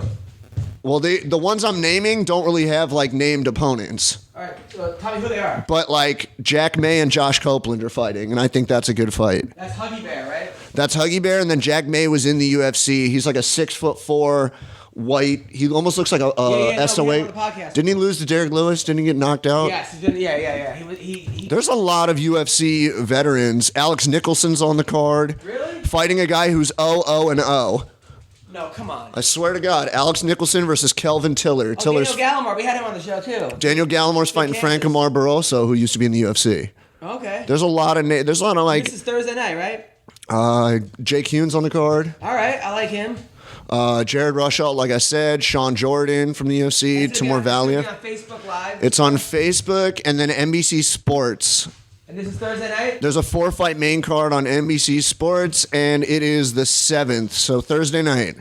Nice. I'm looking forward to this. And Andre Harrison is in the main event, and he said he will not be walking out with his WSOF championship. Oh, what is that? Really? Yeah, he said he won't be walking out with that belt. That's weird. I'm looking forward to this. I like Harrison. He's the best kept secret. He's 16-0. He's got to make his move over eventually. Well, if he wins this, he gets $1 million, right? This is a tournament. Isn't this? I'm like not 100% sure on all the logistics of it because they say first it's $1 million tournament, but they're giving away $10 million in prizes. So I'm wondering if it's like 10 divisions and each gets $1 million. And where the fuck did this budget come from? It came from Russia. WSOF's budget was like $4 per event. They were handing out half of their seats for free. So I don't know who's backing them, but I'm gonna watch. But you know who's commentating? Eve Edwards. I know And Randy Couture. Eve, Randy, and Boz is over there too. I'm Yeah. excited for this. Yeah. I am pumped. I'm pumped to watch this. Are you more pumped for that, or are you pumped for this fucking stacked 225 card? Talk to me about it. From the bottom or the top? I don't know. Go. Start at the bottom. Clay Guida and Charles DuBronx. I thought it was Bobby Green versus Clay Guida. Bobby Green was out last week, and Charles Oliveira's in. Oh, I got Clay all the way. The Bronx seems to choke in big fights. It's the second fight on Fight Pass. Wow, that's good.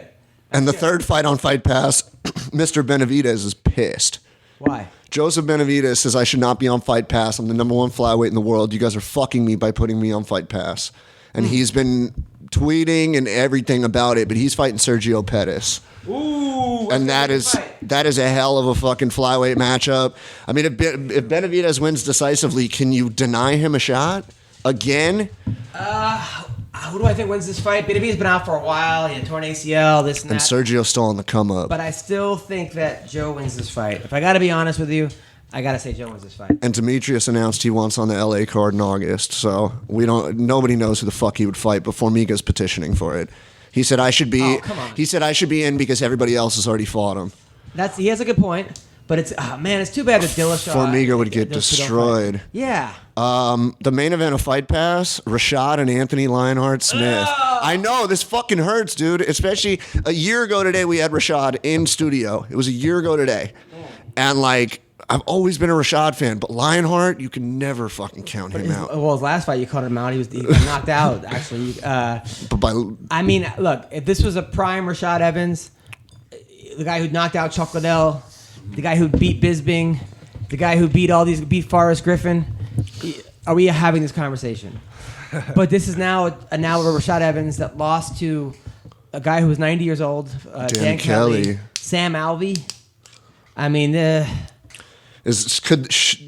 could or should this be Rashad's swan song? maybe. I don't know. Go to telecasting, the announcing, I'm not telling him, commentary. though. I like No, Rashad. of course not. But like, he could do very well doing the UFC tonight or the Fox Sports pre-show, post-show. Of course. And they're bringing in everybody and And their he's an mother actor. to He's do in movies and commentary. stuff. Yeah. By the way, Paige Van Zandt got implants. Yeah, and, dude. Yeah, dude, you like that? And a demanding husband. Well, first of all, we'll get that in a second. So she gets implants, and then she's holding up pancakes, right, in the picture. And I wanted to tweet out, this is before and after the implants, like But I knew that was just gonna be people were gonna jump on that. She's kind of a touchy subject to fuck with. I'd like to touch her subject, but no, but she's a very beautiful lady. But I don't understand, like, What's the necessity? what are we doing here? It's become almost like a female requirement of like MMA fighters for some strange I don't reason. mind her getting implants, but I like it when girls get implants and then you don't know they have implants. You know, like, or all of a sudden you're like, oh shit, that girl got an implant. Yeah, or you wonder and you're thinking about it. Yeah, and but like when you get implants, then you're like holding up pancakes. you just publicize it. I don't know. It just sort of, to me, it's just kind of like, and that's her whole thing with me. It's like I feel like she's telling me how attractive she is, and that makes her less attractive. But wasn't she also trying to be like the wholesome girl next door? Like when she debuted, wasn't she trying to be like the other kid that came on the podcast? yeah, was that Yates, Andrew Yates? Yeah, but now she's getting fake titties and talking about I bought them, and her boyfriend was like, "Put me in the UFC, Dana White. I'm an All-American, national champion." Okay, that was good. And he's like, "I'm Paige Van Zant's man." And that was just that'll work. Cringy, dude. Oh, really? You got to name drop that hard to get a fight? Who says that? Who says I'm Paige Van Zant's man? I mean, what? Be more impressive if you're Chris Cyborg's man, dude. But even if you're even if you're a girl, you don't say, "Oh, I'm Conor McGregor's woman. Like, put me in the UFC." Yeah. And at the same time, you've looked at couples in MMA and whatnot. One could be great and one could suck shit. Just because you're with the great one doesn't mean you automatically get a shot. Why would you do that? Oh, I play basketball in my backyard. Can I join the Warriors for game tomorrow? I mean, it makes you question everything, like my whole life. I don't know. We're in a simulation, dude. What was that? We're in a simulation. What do you mean? The simulation theory. What's that? What is this, the Truman Show? Talk to me. No, it's just like a theory that all of our life and existence is like a big computer program that was made by like aliens or some shit. Yeah, I wasn't thinking that. All right. Why do I feel like I'm a substitute teacher in the resource room during this podcast? All right, let me try Colby again. I'll call him from my thing. See if this works.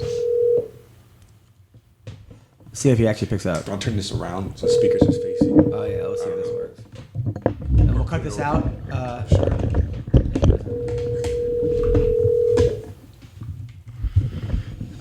Come on, Colby.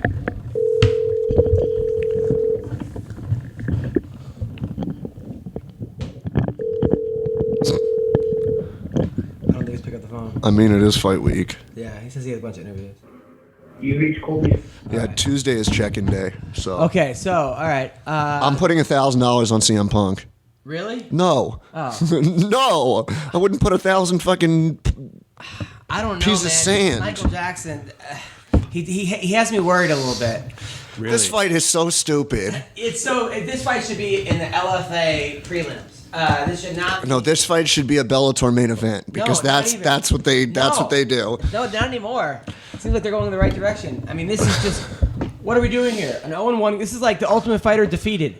It is. I mean, what are we doing here? Although I do think that Mike Jackson should win. He's 7-0 in kickboxing, 4-0 in boxing. As long as he doesn't get taken down. But have you seen CM Punk, the picture of him recently?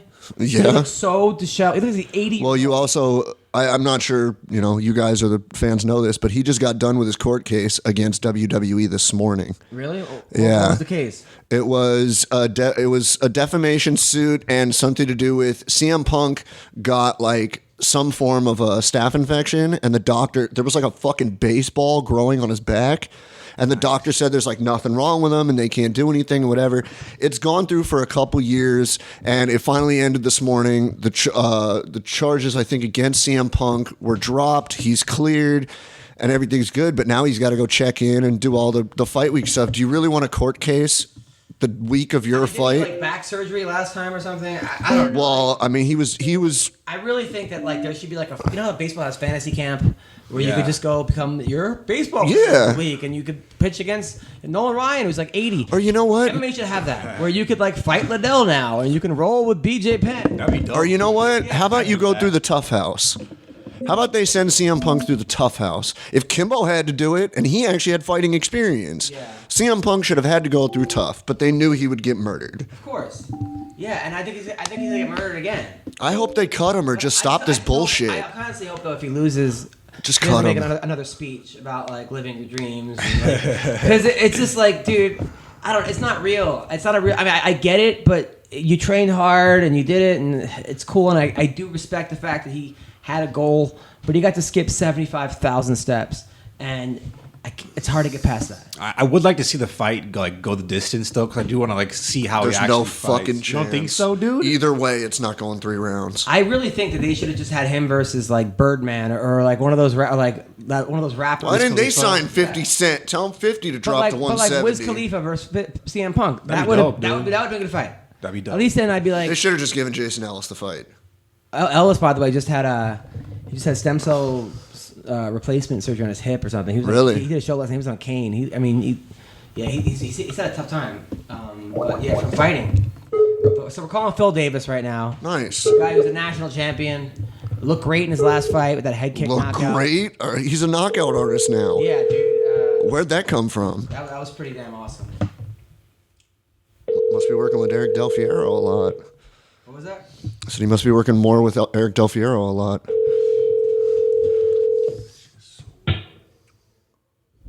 Hey, Phil Davis. Hey, how you doing? Hey, you're on the MMA Roasted Podcast. It's me, Adam Hunter, CB Gold, Weendawg. How are you, buddy?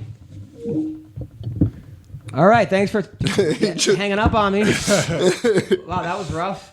All right, this is I guess where we're at now. It's all right, just in case, we still got about 9 more Calling you amazing now. fights on What this happened? card. Yeah. What is he doing? Call back. I don't know what happened. And he used a black eye emoji. So hey, what's up, man? What's up, Phil? Hey, what's going on? What's up? How are you, man? I'm good, man. I'm good. Congrats on your last fight, dude. That was an amazing head kick knockout. Is that how you saw? Is that what you thought was going to happen?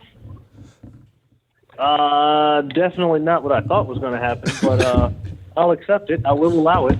Where did you think was going to happen? You know, I try not to script things too much, just because you never know how things are going to go, and I feel like if you script it too much, you overlook opportunities. So. I mean, truthfully, I imagined myself getting a submission or just kind of like, take him down and ground and pound. But staying in KO is, it's awesome. No, it was awesome. I was really happy for you, man. And I thought that he was giving you – I thought you were winning every round. It was no doubt you were winning every round. Mm-hmm. But he was hanging in there. Like, he was not there to roll over for you. No. Yeah. No, he was there to play ball. He was there to play ball. No, definitely. And, I definitely thought I was winning also, but there were some tough positions. Yeah, I like what I always say. I'm not impossible to take down. I can be taken down, but you may not like the position. I'm an excellent scrambler. When it comes to, wrestling positions, if you get a single leg and get me halfway down, that's the worst possible position. I'm probably going to take you down. And that's what ended up happening. He did a lot of work to get to a takedown, and then he didn't come out on top. Man, that is that's the ultimate burn when you take someone down off of their takedown, or you use all your energy to try to get someone down, and they just stand right back up. Yeah, isn't he from England? Yeah. So you got taken down by a guy from England? I mean, do you have to give back your national championship now, or no? Yeah, I've already gotten a call to return it, but yeah. I was like, holy! I was shocked. I was like, dude, what the fuck? Clinton Vassell took down Phil Davis. I ran out of the house. I actually moved. That's how crazy it was. I broke up with my wife. It was nuts, man. It was nuts. But you're right. After that, you scrambled right back and just kicked his ass. So all is forgiven. But you looked awesome. All is forgiven. Thank you. I was so happy for you, man. What was it like fighting in England? Hey, man, it was a great crowd. They had a really great crowd there. It's interesting because Bellator does a couple of shows there, and they sell out every single one of them. Or if not sell out, it's pretty much it's pretty full. It was a really loud crowd, and man, I love crowds like England was, or like how Brazil is. Man, they are completely biased for their guys. They don't care the more well-known fighter. They don't care. They're completely cheering for Linton. And I love that. I love it so much that I wish that it would be adopted back in the United States. If I fought, Machida in Las Vegas, it might be split half and half. Yeah. It's great. I mean, he's just a popular guy. People love him. I can't blame him. But if we're in America, I expect at least the American fans to cheer for me. Not so. I tell you, American fans, they just like whoever they like. No, it's so true, man. Like, remember when Ricky Hatton came to, he fought in Vegas? Like, I mean, how many thousands of people flew in? But if an American guy fights in England, like 3 people show up, and those are like his family. Exactly. Yeah, it's 1,000%. Which is, I mean, I don't know, maybe because we're just so used to having athletes that are good and yada yada. But I totally hear you, man. I 100% hear you. Yeah.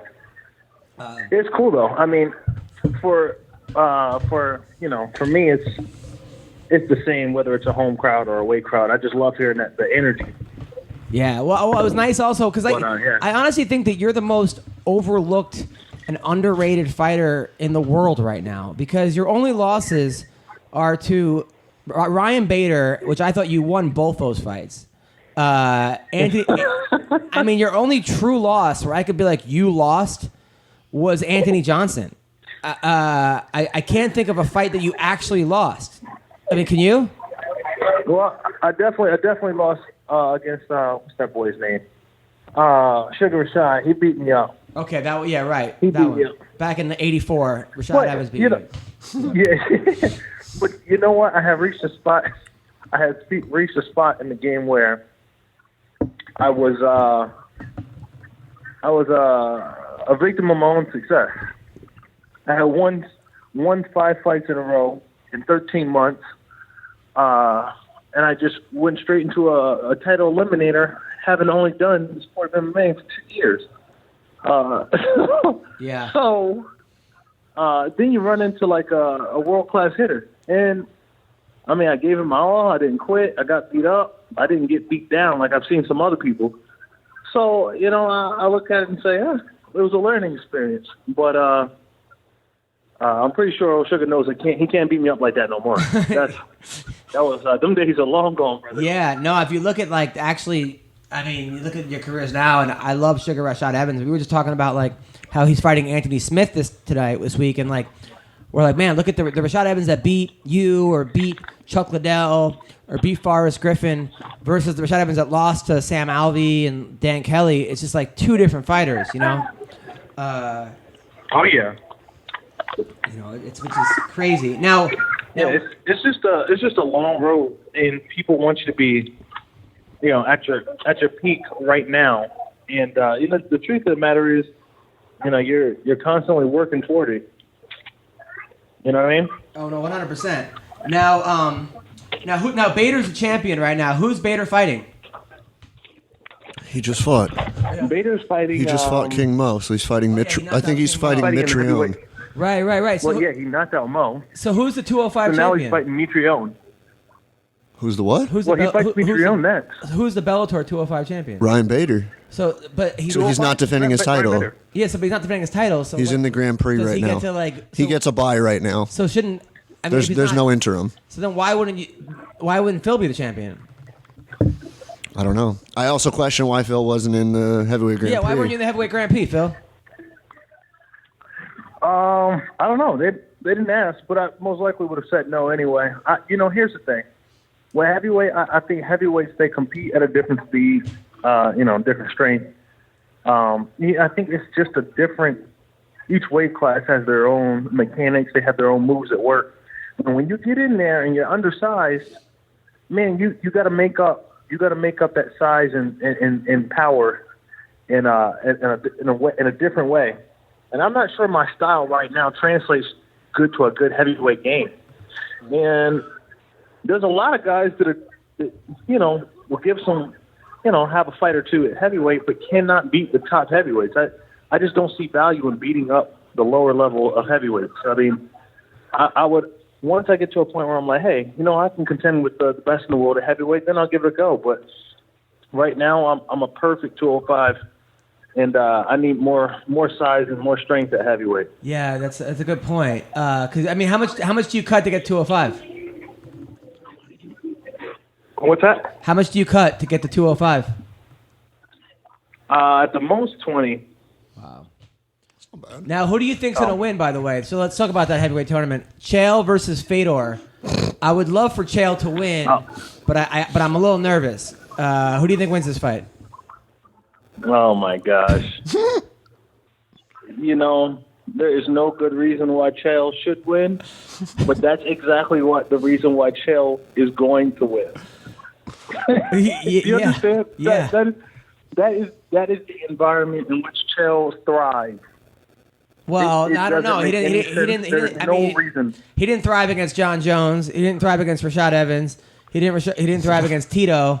There are a lot or Anderson Silva. Rampage. I mean, he did thrive against Rampage. So thrive. I don't know. I mean, there's a lot of counter arguments there. Well, I mean, John Jones ought to pray to his lucky stars because he narrowly won that fight against what's his name? Gustafson. Gustafson? No, not Gustafson. God, Chael Sonnen. If that fight had gone into the second round, the ref would have stopped the fight because he had a compound you're out of fracture. your mind. Come on. Yeah, okay. And Matt Hamill's the real champion. No, granted, I get it. He beat the crap out of him. So I'm just saying that is a terrible way to lose a fight. Come That on. is a terrible way to lose a fight. Yes, of course. And he was gonna lose that way. Right, of course. And CM Punk should win this Nobody weekend wants because to the lights should go out and then Honky Tonk Man should jump in and throw a fucking thing at him. Okay, but let's talk about the real world. Why you gotta spoil the weekend? So Yeah, I know the real world. so Chael's gonna win, you think? Dude, he's one of those guys, man.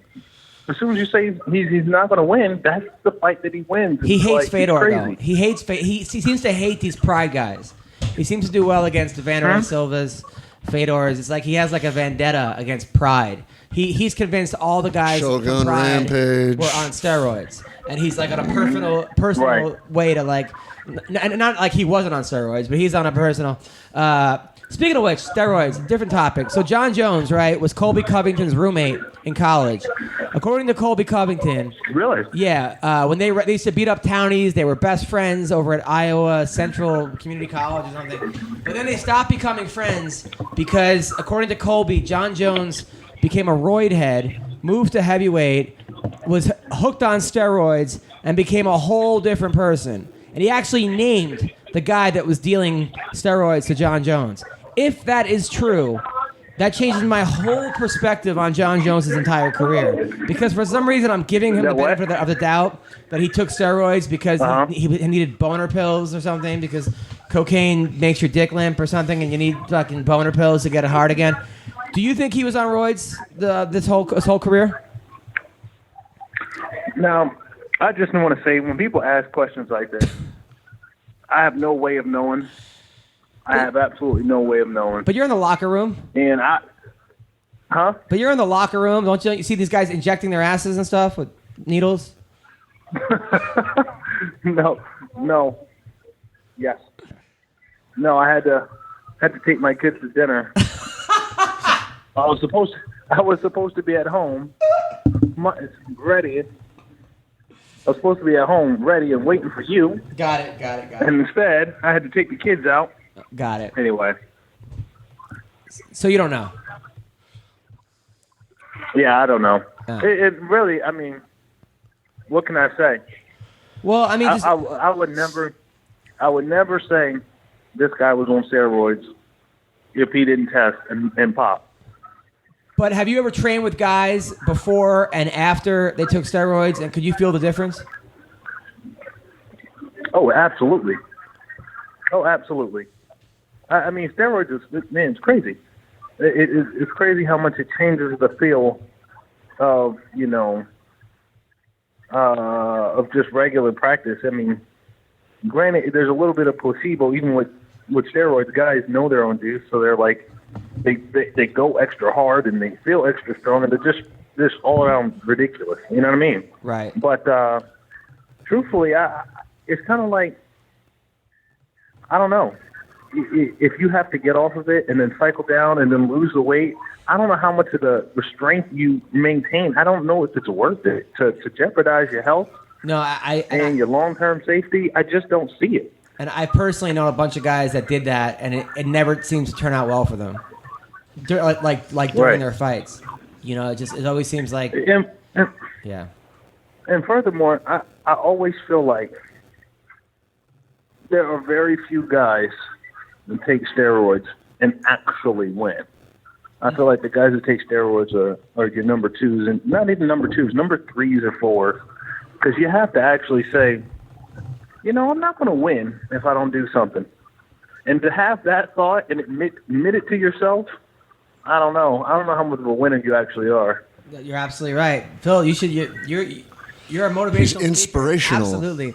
Now, Ryan Bader versus Mitrione. Who do we like in that fight? All right, so here's the deal with this one. So Ryan Bader beat me, so the right thing to say is Ryan Bader's going to win. But truthfully, I wish him well. I mean, you beat me. I wish you well. I hope you continue to beat everybody. I hope you knock everybody out in 10 seconds. Now, you win 5 rounds with me. You knock the next guy out in 10 seconds. I hope you knock everybody out in 10 seconds. But he didn't beat you though. Now, That's the fucking thing. He really didn't beat. He really didn't beat you. I've watched that fight a couple times. I know. But the fact of the matter is, he got his hand raised. So I'm now I'm Team Bader. I think what happens is, like, guys, I really think the judges are looking at you and they're seeing your 18 pack and your fucking shoulders, and the fact that this guy's hanging in there, they're like, you know what? He shouldn't be able to do that. I'm gonna give him the round. I seriously think that's what's happening. They're giving these guys the close rounds against you because they look at you and they're like, oh, this guy's supposed to win. He looked like he was made in a lab. And that's, I think it's fucking you up, man. For real. Go on my diet. I think I might just do that. I might just get fat before my next fight. Seriously, it's going to work wonders. So, all right. So you think, gun to your head, who do you think wins the fight? Well, I mean, I said I'm rooting for Bader. Yes. But truthfully, I think Mitrione he's too much horse. Yeah. He's quick. He's fast. His hands are hard. They're terrible, man. He hurts people. He hurts people. So, most likely Mitrione's going to win. If I had to guess, I'd say 2 rounds. Right. Yeah, probably. I want Bader to win too. Now this week, Yoel Romero versus Bobby Knuckles, Robert Whitaker, this Saturday night. Ooh. Who do we like? Ooh. That's a tough matchup there. I like Robert Whitaker, man. He made a fan out of me. Man, for sure. I didn't even realize he had moved up in weight. And then when he moved out, I was like, what? Yeah. He's not going to do good at this weight class. And then he just whooped everybody. I was like, crap, man. All right, bro. I'm on your bandwagon, dog. Yeah. So, yeah, I'm Robert Whitaker. I'm gonna go Robert Whitaker on that. I think he's a little bit more technical. He'll stay a little bit more busy. And busy is what you need to stay against Yoel Romero. You got to keep him guessing. You got to keep him just off rhythm, because he's going to walk you down, and then eventually he's going to fire off his big overhand. And so it's just a matter about laying down, peppering him, keeping him uncomfortable, so you can at least see that punch coming. I agree. Plus, he already beat him once. Because it's coming. And Romero's got to be way. like 75 years old right now. I mean, come on. Like, how old's that guy? Colby Covington versus Rafael Dos Anjos. Ooh. Well. Oh wait, Colby doesn't Colby doesn't like Brazil, right? No, he says they're all filthy animals. Oh, is that the same guy? Yeah, the guy says they're all filthy animals. He says he's gonna teabag Dos Anjos in the middle of the octagon in Chicago. He's making videos with porn stars. He's a big Trump supporter. He says "fuck your feelings." I mean, he's doing everything he can to kind of win that section of the population that seems to kind of go with that. I put it this way: I think Roseanne Barr is rooting for him. Now, Now Dos Anjos training with Bubba Jenkins as his wrestling coach. Looked great his last couple fights. Who do we like? No, Dos Anjos, 100%. And Colby Covington has what it takes. Dos Anjos is he's a hammer. He's an absolute hammer. I mean, it's weird when he loses. I say, I don't know how you lost. I mean, you just got caught, buddy. Yeah. You know what I mean? Well, he seems like one of those guys that doesn't have very many holes in his game. And he loses to guys like, Tony Ferguson, who's just a nightmare matchup. He's a very awkward guy, whereas Colby's kind of you can get guys to do what Colby's doing in the gym. You can't really get guys to do what Tony Ferguson's doing in the gym. It's hard. It's harder. Mm-hmm. But at the same time, I would like to see Colby win because I want to see if he does teabagging him in the octagon. And then he says he's going to smack Joe Rogan after he wins. He says he plans on smacking him. Oh, that's right. He did say that. Yeah, he calls him... Like Colby's been all over the place lately. He calls him Taekwondo Joe. And he says he's going to smack Rogan. So I'm kind of rooting for him just on the sheer, humor. I got to see what's going to happen. Comedy. You know? Yeah. And plus, I don't like it. Like if he gets killed off, if the villain loses, it's not going to be as fun to root for him again. You know what I'm saying? He's being very entertaining. I want to see him win so he can fight Tyron because I think the build-up would be hilarious. Yeah, but yeah, you want him to win? Was that you want him to win? Because what? I want him to win so he could fight Tyron. I think him and Woodley. The build-up to that fight would be absolutely hilarious. According to him, he beat up Tyron in the gym. Oh wow! According to him, CM Punk. I will give you that. Yeah. CM Punk, Michael Jackson. That'd be a big fight. CM Punk, man. Oh, I don't know. Nobody can start a sentence. I'm gonna have to give it to Mike. I just can't.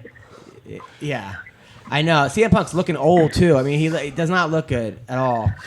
Now, let's talk. I'll get off this. By the way, your gym right now. I think Darian Caldwell is legitimately the best 135-pounder in the world. I think he would do really well against Cody No Love or TJ Dillashaw. He's training at your gym. Talk to me about Darian Caldwell. So DC Darian Caldwell, man, he's a real deal. I think I agree with you. He's definitely one of the best bantamweights in the entire world. He's consistently proved himself fight after fight to get better. I mean, he's a champion in wrestling. He's one of those guys that's just an all-around freak. You see him do stuff in practice. I mean, everybody trains like, he's a bantamweight. Guys will train with, 45ers, 55ers, welterweights. And he's able to take guys down and just pick them up and just manhandle them. It's like, man, you realize you fight 30 pounds lighter. He's a monster, man. He's a monster. He's a lot to handle. And I think right now he's in the process of I don't know what he's doing actually. Maybe I shouldn't say that. Is he going to the UFC? Is that what you're talking about? Is he jumping ship? Is he what? Is he going to the UFC? Is that what you're talking about? Is he jumping ship? No, that's not what I was talking about. Oh. But no. I won't put something else up. But yeah, actually I think that what's wrong with me today? Man, I don't know what's got into me. I was almost with some private business flips. It's all but good. yeah, he's moving. He's up to some big things, man. And he has a big fight in the works. Okay. Now, what happened with Angela Magana at your gym? She was training there. Oh my gosh. Her and Rowdy Beck. Did you ever have a threesome with her and Rowdy Beck? Because that's the word on the street. Did I have a what? A threesome with Rowdy Beck and Magana? People are talking. First of all, that was never on anybody's street. Nobody was ever saying that. What are you talking? Nah, that was just a rumor that got made up just now.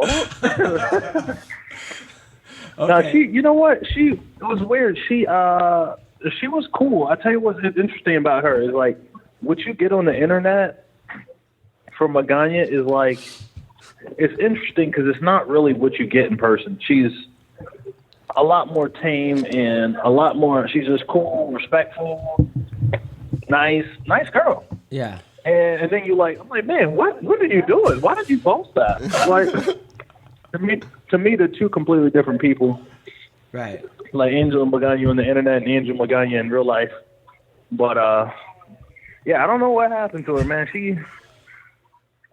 I don't know. I don't know. She kind of flipped out a little bit. She said last night she posted that she's wrestling and going to win the gold medal for the Puerto Rican wrestling team. In 2020. In 2020. I didn't even know Puerto Rico even had a wrestling team. I didn't know Puerto Ricans knew how to wrestle. Yeah, but I guess if she's the only one on the team, she could possibly make the team. I don't think she's winning the gold medal. But, I mean, that's what she says. Hold on, wait.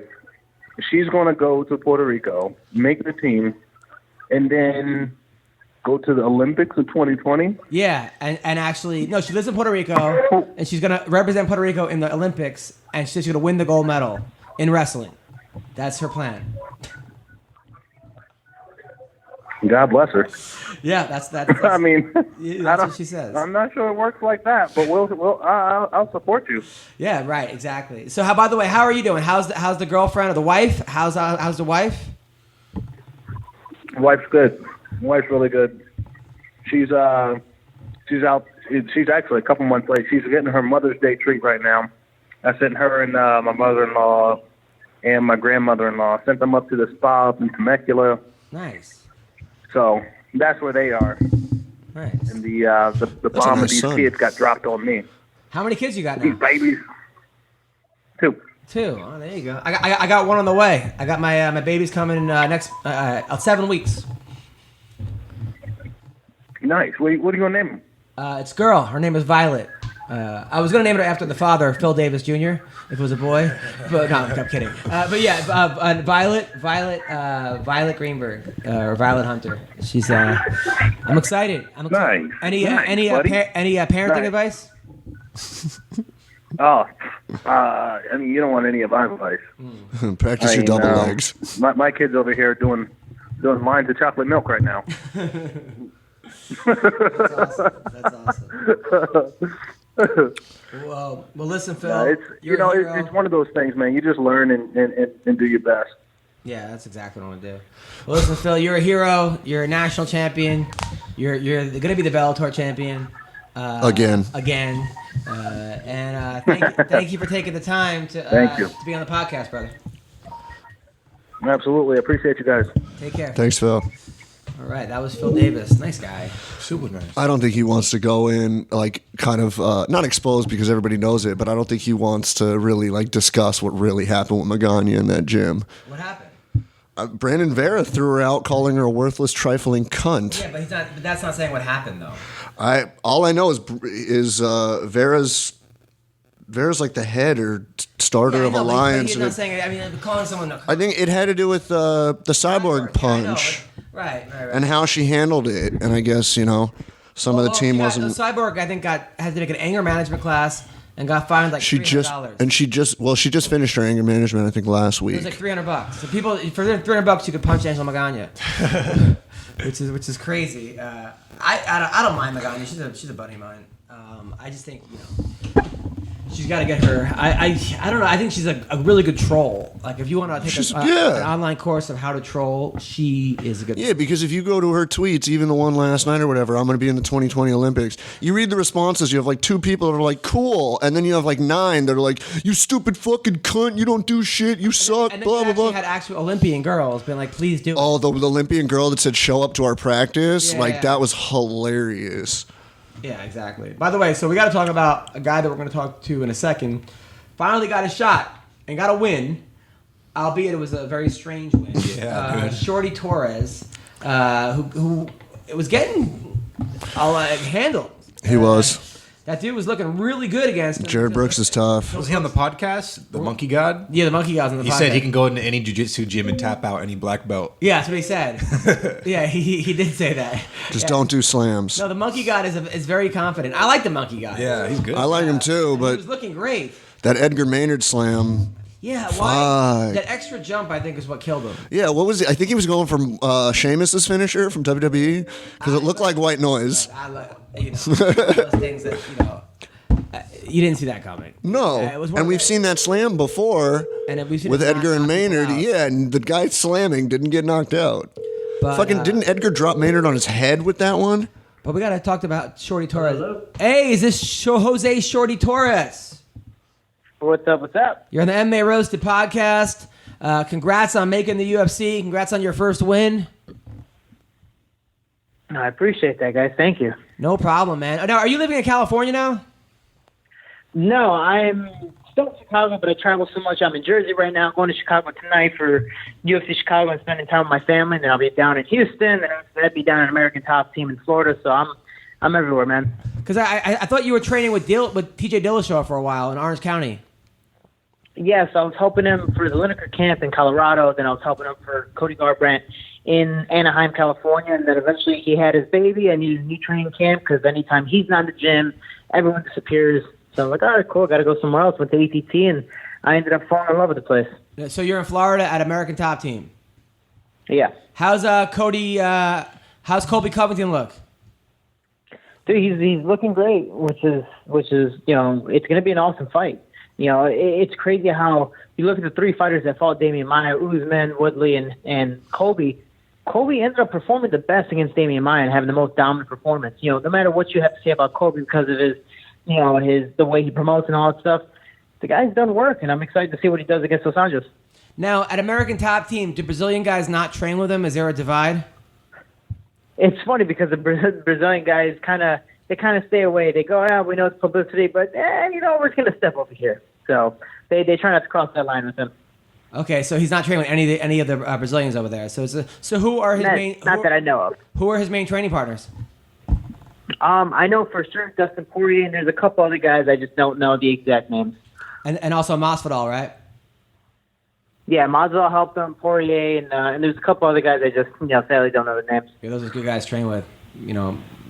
Poirier and Masvidal. Those guys are beasts. Oh, hell yeah. Now let's talk about your fight, by the way. So let's break down the whole week. So 10 days ago, or 10 days before Saturday, you had no idea you were going to be in the UFC. They just called you. Called you randomly? Mm-hmm. A random call. When I say random, I was eating ice cream and they called me. Eating ice cream. You got a call. You want to fight the monkey god, Jared Brooks, in Utica. Now, how much did you weigh at that time? I weighed 151, and the funny thing is when they called me, I said, no. And then I chuckled, called my weight management specialist, nutrition, laughing about they called me, I'm not doing it. He goes, dude, you're not out of shape. You're just fat. You're taking the fight. So it was a fight at 35 or 25? All right, cool. It was at 25, right? It was at 25. 20. So you had to lose 26 pounds in 10 days. In 9 days, technically, because of the weigh-in day. Now, how hard was that?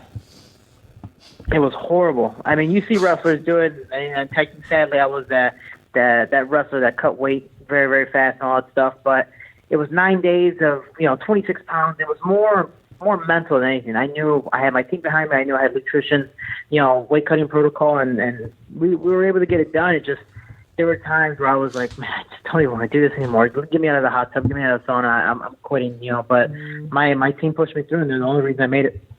So you get to Utica. That's places. Did you like Utica? I went to SUNY Binghamton, and there's not much there. Were you like, get me the fuck out of here? Dude, there was nothing there. And if you want a breakfast place, there's one breakfast place. You want steak, there's one steak place. You want a haircut, there's one barbershop. So there's nothing of nothing. I mean, the hotel was like, we're so happy for you guys to be here. No one comes here. So we brought a lot of business to the hotel, and it was a cool experience. I mean, it was an old town, but it's the same old for them. It's just a small little city. So even the stadium itself, we're like, this is the stadium. Oh, okay. This is like a junior college to all the rest of the UFC events. So it was definitely a smaller UFC event. Now, are you on Tinder when you're out there? Are you lonely? Or on Bumble? Any chicks come to your hotel room? Are you using the UFC line? See, I feel like Tinder and Bumble or even Grindr out there, they're probably all the same guys over and over again. So I'm not even gonna, try to deal with that. Hell, I think the last time I was on Tinder, there was a bunch of prostitutes on there saying I was like, oh man, I'm real famous. And then I don't know, they're like, oh, it's 50 BD for this, 50 BD for that. I was like, oh, damn, wow. Excuse me. That's pretty cheap. Okay. I can afford that. So you're walking, now you're walking to the octagon. You're undefeated. What's going through your mind? Are you like, I made it? Are you going, okay, is the moment getting too big for you at all? Well, see, I didn't even realize I was in the UFC until after I finally walked out. It was, I had 9 days to cut 26 pounds, do all the New York Athletic State Commission stuff, which we already know they're a huge hassle with, all the medical tests. I had USADA, all the tests for them. I had all the paperwork for the UFC and then Reebok. And then finally I'm done, make weight. And then I go, oh, damn, I got to fight tomorrow. And so I'm walking out and doing like the Manny Pacquiao. I'm enjoying the spotlight. This is awesome. But then I get in there and I go and turn over to my coach and go, I can literally feel the lights because of how many lights. Like I feel the heat. Oh, my God, I'm actually about to fight. I forgot I'm supposed to do this. And I wasn't worried about the opponent. I didn't care if they put DJ in front of me. Hell, they could have put Stipe Miocic. I wasn't scared. It was the fact of, oh, wow, I'm making my UFC debut. I completely never had time to mentally prepare for it. And, I started slow because of it, but, eventually got the win at the end of it. Now, what do you rehydrate up to? I rehydrated up to, at least on that scale, 143. So 18 pounds. 18 pounds. Now, that first round was tough because I'm used to watching you in Titan FC murder people, make everyone look dumb, kill everybody. And this dude was giving it to you. He was giving it to me, but like you said, you watch some of my fights in Titan FC, almost every single first round kind of happens that way. I've been dropped, I've been cut, I've been, broken bones, whatever the case may be. So any time when people are like, dude, you're getting outboxed, you're getting this, you're getting that, it's like, I'm a Justin Gaethje style fighter. Like, that's kind of my game plan. Like, yeah, obviously I get more, hit more than what I want to or what I should, but second, third round, fourth round, fifth round is when I really start to shine because my opponent's tired out. They've exposed themselves. I know their speed. I know their power. And, sadly, given I didn't, get the full second round to really expose him, but, he knocked himself out and so be it. No, you're right. The second round, you were looking much better, much more comfortable. You took him down. Things were kind of, I was like, okay, you're right. Now it is, but you're right. What you're saying though is you're used to 5-round fights. Was it an adjustment because you're not going to have the fourth and fifth round to have to get it back down to a 3-round fight? And then that was the big thing. I was like, okay, I can't start slow in the second round. I had to push forward, which I did. But immediately after the first round, everyone's asking me, hey, did your coaches get at you? What did they say? Were they freaked out? I go, I was just upset because I know my coaches are going to, be mad at me. Like if they were my father because I did something wrong. Like immediately they put the stool down, cross their arms, look at me and go, hey, are you going to wake up? Are you actually going to start punching and doing stuff? Can you stop letting them hit you? And I'm like, oh, I'm sorry. My bad. Okay, cool. Yeah, I'll do it. So, second round we pushed forward. And again, I caused them to do a lot of things. I definitely caused them to do the knockout. And it was, it was a good experience. What do you mean? But I did have to rush myself a little bit. What do you mean you caused them to do the knockout? Well, you think about it. So, you're a wrestling coach. When somebody gets under your legs and they pick you up and you're going to go over, you immediately have to lock their hips. And so for me, I locked their hips. I didn't want him to, pull a leg down or get a big slam, which I knew he was going to go for the big slam. I wanted him to be as stiff as possible. So by the time he finally extended himself, he was going to be in a bad position. Now, I never expected a knockout. It's happened to me in college wrestling before, but I never expected a knockout. I expected to be on top, have him be in a bad position and be able to circle around and start doing the ground and pound like I did. But, he ended up being weary and dazed because of it. So it was kind of like a modified DDT? It's like a modified DDT, or what people in Twitter are saying, like a Canadian destroyer or something like that. So, I have no clue what that is. But sure, I'll call it that. White noise. White noise? If you look up Sheamus from WWE hitting white noise, it's exactly what happened. Yeah, well, listen, man, I got to give you, look, I'm happy for you. You got the first one out of the way. Your next fight, you're going to have a real training camp. You're not going to have to cut 26 pounds in 9 days. You know what I'm saying? Let's hope so. A lot of things are going to be different. Yeah, hope so. and you also prove that you need that you deserve to be in there. And you're right.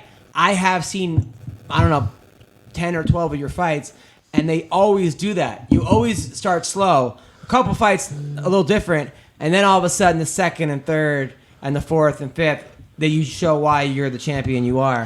Who do you want to fight next?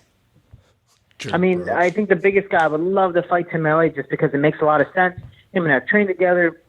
When he was fighting for DJ, I was fighting for his former opponent, Pedro Nobre, and he was the former Titan FC champion before I was. I really just want to see if he didn't win the Ultimate Fighter and he had to come back, who would have been the real undisputed champion, And plus, Tim Elliott, one, he's a character, and he just always puts on a show. I'm not trying to fight Henry Cejudo or Jared Brooks again, or somebody who's just trying to wrestle and lay on you. That's not the fight I want to do. They're great fighters, and that's awesome, but I want to put on a show and make the flyweight division a division people want to watch. But you're a great wrestler too, though. Yeah, and again, I really do say I'm a Justin Gaethje type of fighter because even though we have the accolades, I never try to really use them. I only use them when they're a necessity. Now, how did you do against Tim Elliott when you guys trained together? We had a great time. It was definitely a lot of fun. We went back and forth, and I'm excited to really showcase that in person. All right, that's a good. How's the beef with Jared Brooks now? Because I know after the fight he was talking a whole bunch of smack of like he knocked himself out and you didn't deserve the win. So how's that going right now with him? Is it still around? Well, see, the funny thing about that was I never really had any beef. Anytime we talk smack, I was stating facts. I'm this, I'm that. And he's like, oh, well, your mother. And it's like, oh, cool. Yeah, my mother's a nice person. I get it, whatever. And I just keep on, talking to talk. But after the fight, he knocked himself out. Him and his coach were shaking my hand. I mean, dude, it looked like they were taking my daughter out to prom date. Like, that's how it felt. I was just like, oh, man, this kid's a gentleman. He's awesome. Respectful to my family, all that stuff. And then the next morning, I get all these screenshots of him posting this, posting that. Oh, you got lucky, 9 out of 10. I whatever the case may be. And I'm like, nah, who cares? I don't even care. What's the point of doing a rebuttal to this guy when one, I already won, and two, he knocked himself out. Who cares? And then I don't know, I see on SportsCenter, ESPN, 1.1 million views, and so on. And, he got a lot of backlash for it. So it's kind of like an instant karma type of thing. Now let's talk about some of the fights this week. We went over a couple other fights with our earlier guest, with Phil Davis. But this week, do you like Ricardo Lamas or Mirsad Bektic? I'm going to go with Ricardo Lamas. I have to go with Chicago, and that's just I'm definitely 100% biased in that one. Yeah, I don't know. Mursad's a beast, though. Holy shit, Mursad's a beast. And he's coming off. But Lamas definitely surprises people all the time. That's a very good point. I still got Mursad because he came to my comedy show. Wasn't Mursad's last fight his loss? Claudia Gadelha against Carla Esparza. Ooh, that is definitely a good one. I'm gonna go with Gadelha on this one. I think she's the more dominant fighter with this. Carla came to my birthday party, so she's gonna win. Who would you rather sleep with, Gadelha or Esparza? I think I'm gonna go with Gadelha. I think I've never been dominated before, so I might enjoy that. You never know. Plus she just got new boobies. Oh really? Yeah. You are such a creepy guy. Too. Overeem versus Curtis Blades. I got Blades. Oh, I got Blades. I mean, one, he's a teammate, and I helped him start in MMA, so I definitely have to go with him. But it's a hard fight, just like the Mark Hunt one. You just never know what's gonna happen. Holly Holm versus Megan Anderson. Megan Anderson all day. She's young and coming up. She's doing her thing just like me. She had a long awaited UFC debut, and I'm excited to see her fight. I got Holly Holm. I hate to say it because I like Megan, but I just think level of opposition. Megan hasn't fought anybody, and she got hurt by that Invicta girl. Remember that underdog? What was that girl? Charmaine Tweed. Charmaine Tweed hurt her. Holly Holm. Yeah, but Holly's head isn't really 100% in this fight. Why? She's already said after this fight wants to go back to 135. She doesn't like being at 45. She wants the 35 belt back. So she could just be kind of... Yeah, but still, she's also a 9-time world champion. Oh, of course. And she's going to go out there and 5 fight. rounds with Cyborg. Which is crazy because she's a 9-time world champion boxer, but hasn't knocked someone out with her hands yet. It's like, how are you knocking people out with your kicks? Like, hey, good for you, but I want to see some boxing. I expected more in the Cyborg fight when it came to the hands, but you can tell she's just at a huge size disadvantage, and that's one of the biggest reasons I'm going with Megan on this one. Colby Covington versus Rafael Dos Anjos. I'm going to go with Colby Covington. I think he's going to shock the world. Robert Whitaker versus Romero. I'm going to go with Romero, man. He's been working hard. I think that first fight was super close. It could have gone either way, but I think Romero definitely deserved it. He's going to push forward and get the win. Ooh, I disagree on that one. CM Punk. I want to see the trilogy. CM Punk versus Michael Jackson. Oh man, I'd rather him fight the Power Ranger JDF. I think that'd be awesome. The Green Ranger. Oh man, I think whoever fights CM Punk, that person's gonna win. Have you ever trained with Punk? I have never trained with Punk, and nor do I ever. Yeah, I mean, no offense to him, but it's disrespect to the sport. I get it. You're making money, but you made $500,000 in your not even UFC debut, in your MMA debut. I made $1,000 in my MMA debut, and I got lucky for that. And that was last week in Utica, right? Yeah, and that was in Utica. You're right, Jose. I mean, you fought. You had the belt in Titan. You had 2-time division champion. You were 26-1 as an amateur. What was your record as a pro? 11-0 or something? 12-0? Right now I'm 8-0. 8-0, and and you had to fucking go against to fight everybody.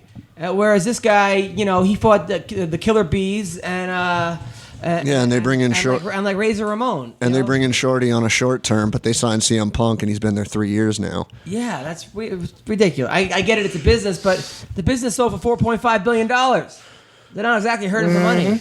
Hashtag full fight camp for Shorty. Yeah. So, well, listen, Shorty, are you single? No, I'm happily engaged. Nice. When's the? I think. When's the wedding? I'm not too sure. I guess it really depends on her, and really depends on when she runs out on me. I'm not too sure yet. How long you guys been together for? About 4-ish years, 4.5, almost 4.5 years. What does she do? She does life. That's what she does. No, she's getting her master's right now in sociology, which I guess technically, yes, she does life. Nice. Oh, she's a college student. There you go. Yeah, she's getting her master's. She's a very smart woman. I need someone smart in my life because I definitely can't take care of myself. She a white girl, black girl, Latin girl? Mexican woman, born in Juarez, Mexico, so she's real. Wow. Thug life. Wait, born in Juarez? Juarez, you said? Yeah, she scares me. Oh my God. I was gonna say. I've been to Juarez. We're by El Paso. That's like the scariest. There's more deaths in Juarez than like Iraq last year. I'm serious. Yeah, I cook, I clean, I do everything in the house. I'm completely terrified of the woman. That's amazing. She's probably great in bed, right? Well, I mean, from what I remember, I just close my eyes and see what happens next. Nice. Well, good job, Shorty Torres. I'm a fan. Can't wait for your next fight.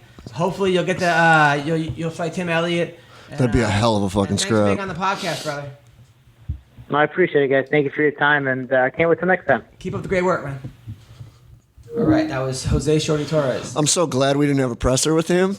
With who? With Jose and somebody. Do you remember the last one? Oh, that was hilarious. Jorge Dominguez with the voicemail. Yeah, he was dying. Yeah, and you and Rich Slayton almost ruined my life. That was so funny. Whatever happened to that guy? Division, right? Long Division? Who? The guy's name was like Division. Something to No. It was Jorge Dominguez. The one whose wife answered and said he was training was like Davison Ribeiro or some shit. Wow, yeah. I love that. That Shorty Tim Elliott fight would be a fucking barn burner. Shorty could beat anybody, honestly. But he is right. He's like the Eddie Alvarez or like, those guys that have to go out, get socked in the face once and be like, all right, I'm here. Those guys worry me. Well, yeah, of course, because they get dropped and then you're like, what's about to happen? So what do we have coming up? Joe, talk to me. Well, I wanted to drop this. I got some exciting news for you guys. And I think UNCB and the MMA Roasted family would be very proud of me. Yeah. So last night, 10th Planet Burbank, we had a big promotion. The belt promotion. Alan was there last night. Alan Joe Band there. Eddie Bravo was there. Like hundreds, 10th Planet students were there. And dude, I finally got my official blue belt in Brazilian Jiu-Jitsu. Congratulations, man. That's awesome. That's awesome. Good for you. How long you been training there? 2.5 years, dude. That's normal. That's awesome, man. Good for you. I was so emotional and happy. I couldn't believe it. Was so cool get my blue belt. Oh, you were the one that was blurred by Alan on his video. Are you going to be in any tournaments or anything? Are you probably blue belt divisions now. But I was saying it was so cool getting my blue belt from Jared and Eddie Bravo at the same time, dude. It was crazy. Great. If you on Sunday you can join for like $300. There's a jiu-jitsu tournament in LA hosted by Eddie Bravo, Joe Rogan, Nick Diaz is going to show up. Oh yeah. The winner wins a pound of weed. Yeah. Serious? I swear to God, Hanato's involved. It's like a dispensary. Nick Diaz is doing a meet and greet. That's hilarious. I might be there on Sunday. That's hilarious. Okay, so what? So anything coming up as far as your podcast or anything? Go listen to Weendawg Radio. Go to Weendawg TV on YouTube. Follow me on Twitter, Instagram at the Weendawg. CB, what do you got? I'm going to Maroon 5 tonight, but I'll be at Bellator at the end of the month in Temecula, the Pechanga card. Okay. Alima McFarland's fight. Anything you could promote that people could see you at? No. Oh, okay. Come to my tattoo shop. What's that called? Graffiti Palace Tattoo, North Hollywood, California, 4427 Lancashire, 818-980-2235. 3 artists that'll take care of any tattoo needs you want. We'll kill every piece you bring in, and if you mention MMA Roasted, we'll give you 10% off whatever tattoo you get. Awesome. I will be in Apple Valley tomorrow night at the Wine Cellar. I'm at the Laugh Factory this Friday night in Hollywood, 9:45. Laugh Factory Long Beach Saturday night. And also next week, the 13th, I'm in the Laugh Factory in Long Beach. I'm at the Tilted Kilt with Tom Galicchio and Sam Alvey doing comedy on Friday, June 15th. I think Dan Henderson might do comedy too. I'm at the M Resort in Vegas, June 16th. I'm in Edmonton, Canada, June 27th to July 1st. And of course, UFC Fight Week, July 2nd to the 9th, I am in Las Vegas. And then July 14th and 15th, or 13th and 14th, I am in Ventura Harbor at the Ventura Harbor Comedy Club. Түүний сонсдог хөгжим дур булаан. Даадаж дуудан дур булаа мууруулаа.